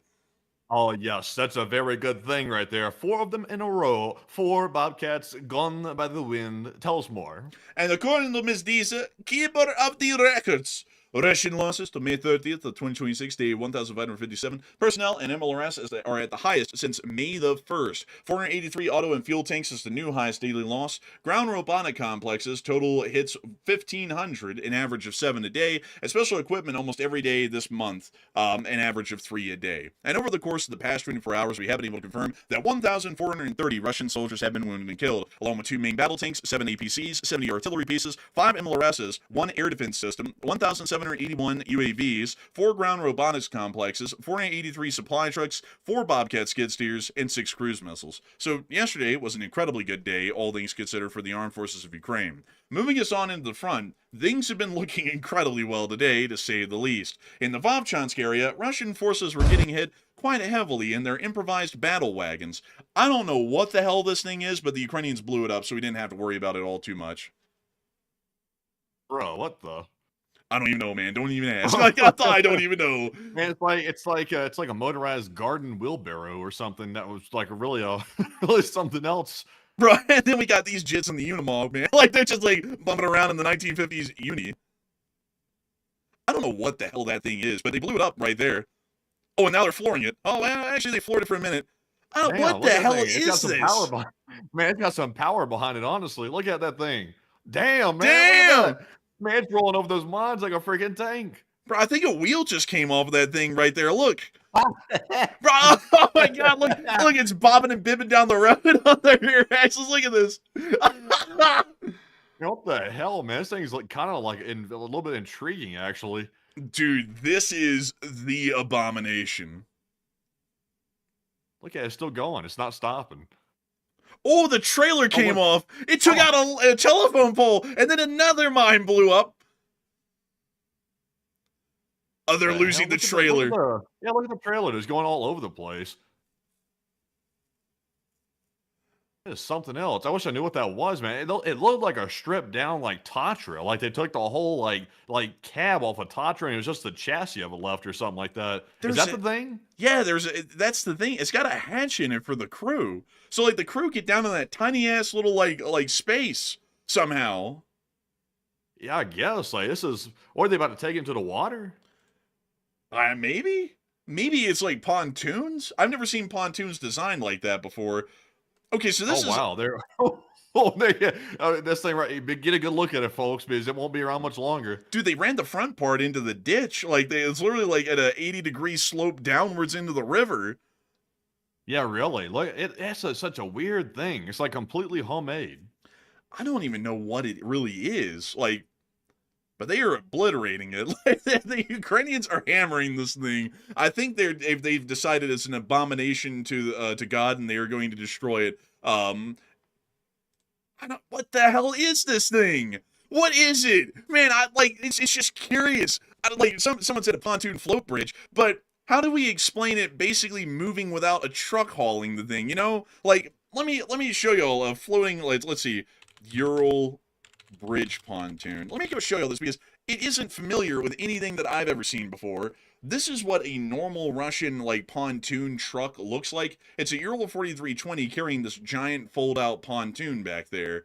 That's what they normally look like. I've never seen one that has these caisson things, like one on a trailer, and then the actual truck is a caisson. Like I don't understand this. I don't think that's made for a bridge, man. I think they're using this thing for some type of armored thing that can kind of withstand mines. It looks like it's got a lot of ground clearance on it. Like it's pretty tall, and also, I mean, look how large the tires are. I will say the tires look like they could possibly float because those are very oversized tires in the back of that thing. So I don't know. Maybe it could have been possibly some type of vehicle that was intended to go in the water, and they simply modified it to be like a Mad Max vehicle. Maybe. It's just bizarre though, because I see some people saying, well, it's clearly a pontoon, but I mean, not really, because I've never seen one of this design.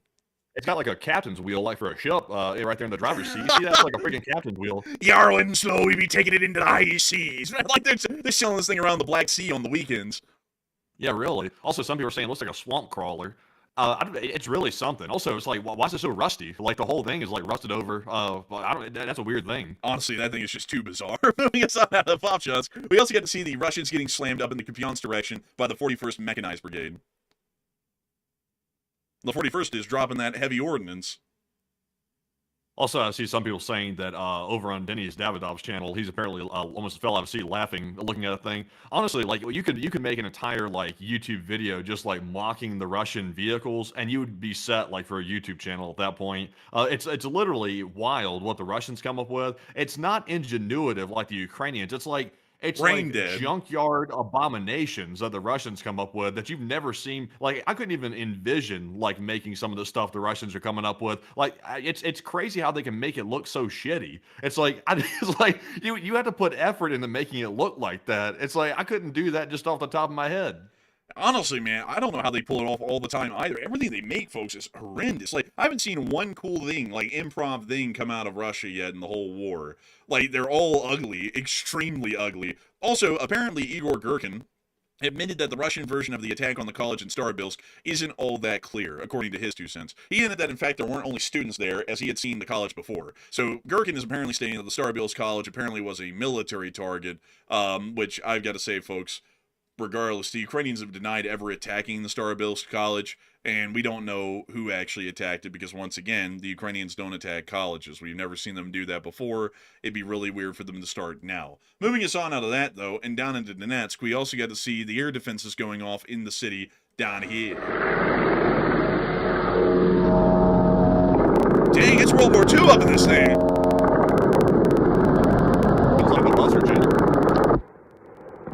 Man, right now, man, this is like the clip from World War II in color where they're like, the Germans decided to bomb London to try and break Britain's spirit, and the heaviest air battle in modern history soon unfolded. And then they just play this clip. Like, it's like, that's the Battle of Britain, basically. Basically, yeah. Man, basically, on God, man, Unc out there ripping on that gush gun. Man. Unc only knows one function, and it's mag dump. Comrade, This job very simple for you. Just pull trigger and aim, Bliat. You can do this. Comrade, I'm out of ammo. How? You had 1 month's supply. I know. I used it in 2 minutes. Like, it's like unbelievable, really. We also got another clip out of Donetsk as well. Let's take a look at this one.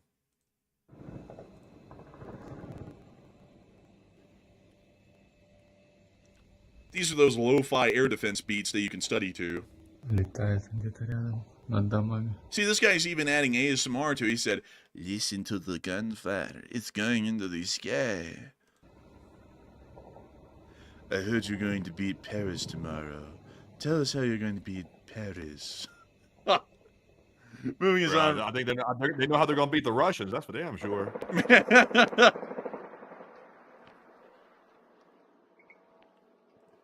Next clip. Oh, that's the one that we just saw. Now let's get to the fourth one. Ooh. Oh, okay, okay. They got that high def coming out.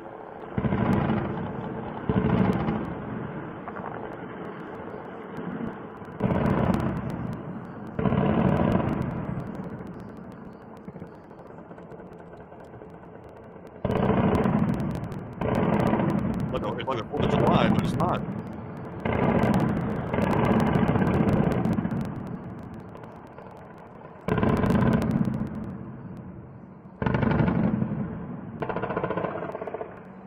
It's honestly kind of nice to listen to. It's kind of like a war is on.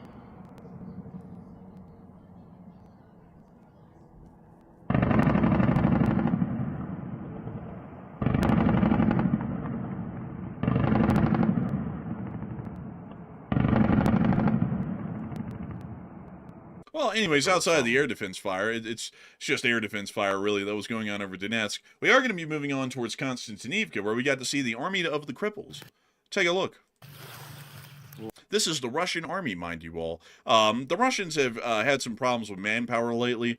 Well, really the whole war. So usually what they do is they take the wounded, you know, the ones that can hardly operate and function now because they're that bad off, and they just send them back up to the front lines and tell them to keep on soldiering on, although it's nearly impossible for them. We've seen folks on crutches like this assaulting Ukrainian positions in open fields. We've seen them like this doing manual labor behind the lines. They don't really let them leave. And that's something that we started to notice a lot more as a trend lately, is that there are a lot more disabled Russian combatants that are on the front line than normal. But here's the rest of the clip. 283. Ребята работают в Каличе, таскают бревна. Это куда вообще? С категориями. Ужас.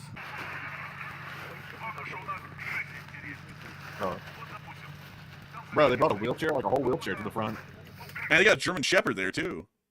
Man, that German Shepherd's in really good shape. Bro, that German Shepherd's like fit, honestly, like good mane, like good fur. Bro, honestly, man, that thing's probably better kept than the soldiers at this point. Крыша потекла, блядь, да? Тебе опять, знаешь, от кого привет? I see some people asking, are you joking about this or is this for real? This is for real. I mean, this has been a common thing for a while, but it's becoming a lot more common as the months pass. That's a really nice wheelchair, though, on a side note. Like, it's like a high-end wheelchair. But yeah, it's like, what use are these guys? Like, they're obviously not in any shape to fight. So it's like, what the hell are they going to do? Like, wheel them into battle? I mean, they're not even in shape to do any manual labor, really, either. So it's like, what good is it to have them on the front? Just basically asking to get them killed for nothing. птички, блядь, летают. That could be the point. The Russians are trying to get rid of them. Oh yeah, that might be so that way they can declare them missing in action and not have to pay out for their medical and whatnot. Yeah, that's really obviously a ominous, sort of a nasty thought, but I think that might be the way the Russian government's thinking. Позывной акробат. Че у тебя с кишками, расскажи? Тебе тяжело таскать вот эти бревна? Ясно, ясно. I don't really know what's up with this guy right here. Не увольняют тебя уже. He might just be sick in the head or something. I don't really know. Такая же хрень. They could be mocking them or something. You know how the Russians are. They see somebody weak and they go for them. Oh, dude, like they pounce on him. Basically, they're like, "Look at you, so weak." Let me get the pillow. It's like, bro, it's like, dude, why are they like that? It's like a survival of the fittest kind of mindset in Russia. We also got to see a clip of the Fighting 93rd in action out there near to the front. Take a look at this. The Holodny Yar, the famous Fighting 93rd from the Battle of let's see here, what would it be? Oh, the Voloklia counteroffensive. That's what I'm trying to think of, or as they call it out there in the rest of the world, the Kharkiv counteroffensive of 2022. Also, by the way, I did some more research into that abomination of a vehicle, that Mad Max thing. I got an up close picture of it, by the way, if you want to take a look at it after this video. No, is it on Twitter? Yeah, I just reposted it. It's an up close, very clear picture of the thing. Let's see here. Let's take a... Oh my god, that thing is terrible. Yeah, we'll have to show that here in a second because it doesn't look to me to be an improv pontoon bridge. It looks like some sort of like a battle wagon thing. Yeah, it's something they put some work into creating. Like, there's a whole like substructure they've added to the top of it, and like it's the body is not normal. Like it's something they homemade themselves. Man, honestly, it's pretty abominable, really. I mean, looking at it up close, this thing's rough. But we're almost done with this clip, folks, of the 93rd. And then we'll show y'all what we got. All right. So, everyone, it's the moment y'all been waiting for. It's time to show y'all this battle wagon thing. That's what it actually looked like up close before it got blown up. It looks like it was a normal truck, and they added like oversized tires on it. And they've also like completely like took the like stock chassis or the stock cab off of it, and they built like this metal box around it. I saw some people on Twitter trying to claim it was some pontoon bridge. I don't think it's a pontoon bridge either. Like, I don't think it is. It looks like something the Russians have, put together out of, junkyard parts or something. I'm not even really sure what it was supposed to be doing. It looks like it was handling the mines okay. Like, as it was hitting those mines as it went along, it was generally handling it pretty decent. But it didn't handle the drone attacks, though. That took it out. So, I think, folks, what it is that it's a Ural 4320, and they somehow removed the cab off of it. Because, also, by the way, folks, the reason why I always say Ural 4320, it's the most ubiquitous truck that they use in the Russian military. But I think they took the cab off of it, the back off of it, and they just stripped it down to the actual chassis and the suspension system. Then they built this battle wagon-like thing on top of it. Because they still have slits on the front for the headlights, it seems, where those would have been on the front fenders right there. Like, they're literally in the same spot. And then they have this weird, like, barbette thing up here on the top for the driver, I'm guessing. And then they have this wagon back here that looks to be for some sort of storage or supply delivery. So this thing doesn't really look like a pontoon to me. And if it was, it wouldn't really be effective because what would you be able to drive over with that kind of obstruction on the front of the vehicle? So this thing looks to be some sort of battle supply wagon sort of a thing that they rigged together at the front and apparently used until it got blown up, I'm guessing. Yeah, it's an abomination, whatever the thing is. It's very bad. Very, very bad. Like, cannot overstate that enough. It's unbearable, really. I mean, I can't even find words to describe it. We also got to see how the Flamingos are launched. It's launched gloriously. By a European semi. So Euro Truck Sim needs to get a new DLC update for this, because apparently you can carry one of these around on the back of a normal European semi.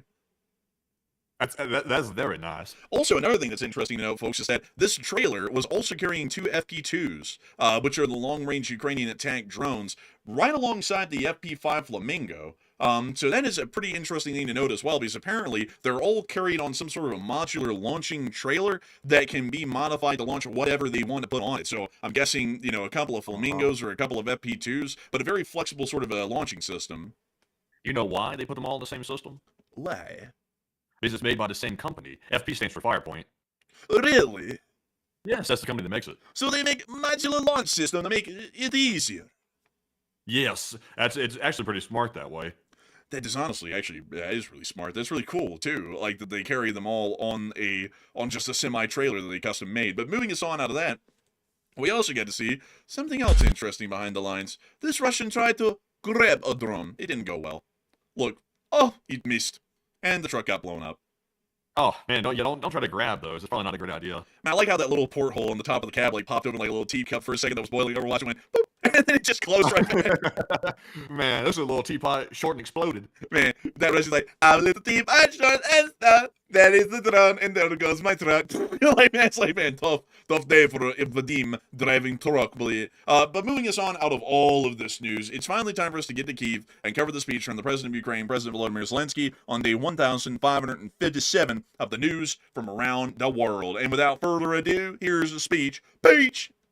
Шановні українці, українки, важливо і цієї доби бути уважними до будь-якої загрози, до сигналів повітряної тривоги. Інформація від розвідок про можливість масованого удару залишається актуальною.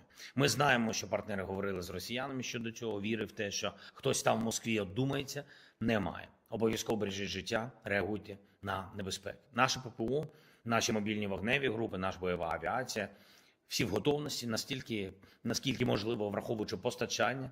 Відсоток збиття шахедів нашими воїнами стабільно вище 90, це 90-93%. По крилатих ракетах та балістиці з усіма партнерами ми працюємо, щоб були нові внески в програму Pearl. Ми шукаємо інші способи отримувати ракети. Я дякую всім, хто допомагає. Сьогодні відзначу наші українські підрозділи, які виконують наші завдання по далекобійних санкціях та по мідл-страйках. Є хороші результати. Наш план по таким санкціям виконується у відповідь на російський удар. Я дякую всім нашим воїнам, які забезпечують досяжність таких російських цілей, передусім військової і паливної логістики на тимчасово окупованій території вздовж узбережжя нашого Азовського моря. На цю глибину тимчасово окупованої території наші дрони вже дістають все більше, і це вже відображається в Криму дефіцитом пального. Є за що відзначити підрозділи СБС Збройних сил України у діпстрайках. Були ураження російських військових літаків Ту-142. Також досягнуто установку «Іскандер». Були влучання і по нафтових цілях. Збройні сили України по Ростовській області, Служба безпеки України по Краснодарському краю. Це те, що дійсно впливає на російський потенціал агресії, і Росія могла би цю війну давно завершити миром, але сама обирає затягування та розширення війни. Погрожує тепер ще й іншим країнам поруч, значно відвертіше, ніж раніше. Кожен сусід Росії почув слова про Вірменію, народ якої єдиний, хто має право і буде обрати майбутнє для своєї країни. І те, що Росія каже про Вірменію, це насправді не про неї одну. Треба усім більше думати про безпеку, більше робити спільних кроків, щоб політичні партнерства працювали і щоб були сучасні оборонні виробництва, сучасні компетенції захисту, а також максимально розгалужені, диверсифіковані економічні зв'язки, щоб ніхто не залежав від Росії та не давав їм в руки інструменти шантажувати народ. Дуже сподіваємось, що позиції Європи в цих питаннях і Євросоюзу, передусім, будуть принциповими, будуть сильними, будуть вчасними. Нікого не можна залишати без підтримки. Європа не має права програти жоден з народів, упустити жодної з країн. Вірменію треба підтримувати, Молдову треба підтримувати, держави Балтії, Азербайджан треба підтримувати. Треба знаходити шляхи, щоб підтримувати народ Грузії. І це спільне європейське завдання. Нікого не можна втратити. Я вдячний усім в Європі, хто підтримує нас, підтримує Україну, хто підтримує нас достатньо і саме тими рішеннями, саме тими кроками, які дійсно можуть нам допомогти. Сьогодні я провів нараду, Буданов, Умєров, Шмигаль. Ми стараємося активізувати всі канали комунікації з Сполученими Штатами Америки. Ми розраховуємо, що будуть візити та будуть перемовини на рівні команди. Постійно ми спілкуємось про це. Треба продовжувати обміни. На початку травня саме за посередництва Америки ми домовлялися про формат 1000 на 1000. Треба все це реалізувати. Будуть нові перемовини і в Європі, і ми зараз до них готуємось активно. Я хочу окремо також подякувати Азербайджану за дуже відчутну енергетичну підтримку для нашої держави. Ми працюємо з Азербайджаном і у безпековій сфері, щоб наш український безпековий досвід і компетенції наших воїнів допомагали нашим друзям. Слава Україні! Героям слава! Героям слава! And with that, that is the end of the speech from the President of Ukraine, President Volodymyr Zelensky, here on day 1557 of the news from around the world. And that's about to bring us on, folks, into the second segment of the stream, where we get to talk to each and every single one of y'all. Now, we heard that, the incident with Romania with the drone, we heard that, Iran is still using little stall tactics with the United States. the blockade was supposed to be suspended, but now it's being reinforced. So we're not for sure about 100% about what is going on with the peace deal and with the negotiations with the Iranian regime. We're still on a little bit of an alert to see what's going on, to see if they're going to be attacking our bases or so forth. We'll keep y'all up to date about what's going on.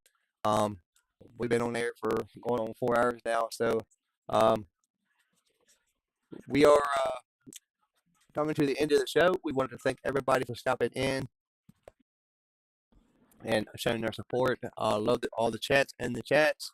Loved all the new subscribers. Definitely appreciate all the new subscribers. Definitely means a lot. Definitely means that our videos are getting pushed out more, and that is awesome. Punch bag 7 for you, or I'm sorry, it's Punch IBCG7 your. That's follow. I appreciate that. And 3FK, appreciate the follow. All your support means a lot over here on the news channel. It means that we're doing something right, hopefully. But anyways, we will be having cookouts coming up here on the channel. We do have drawings here on the channel. We're going to be having cookouts for the community here.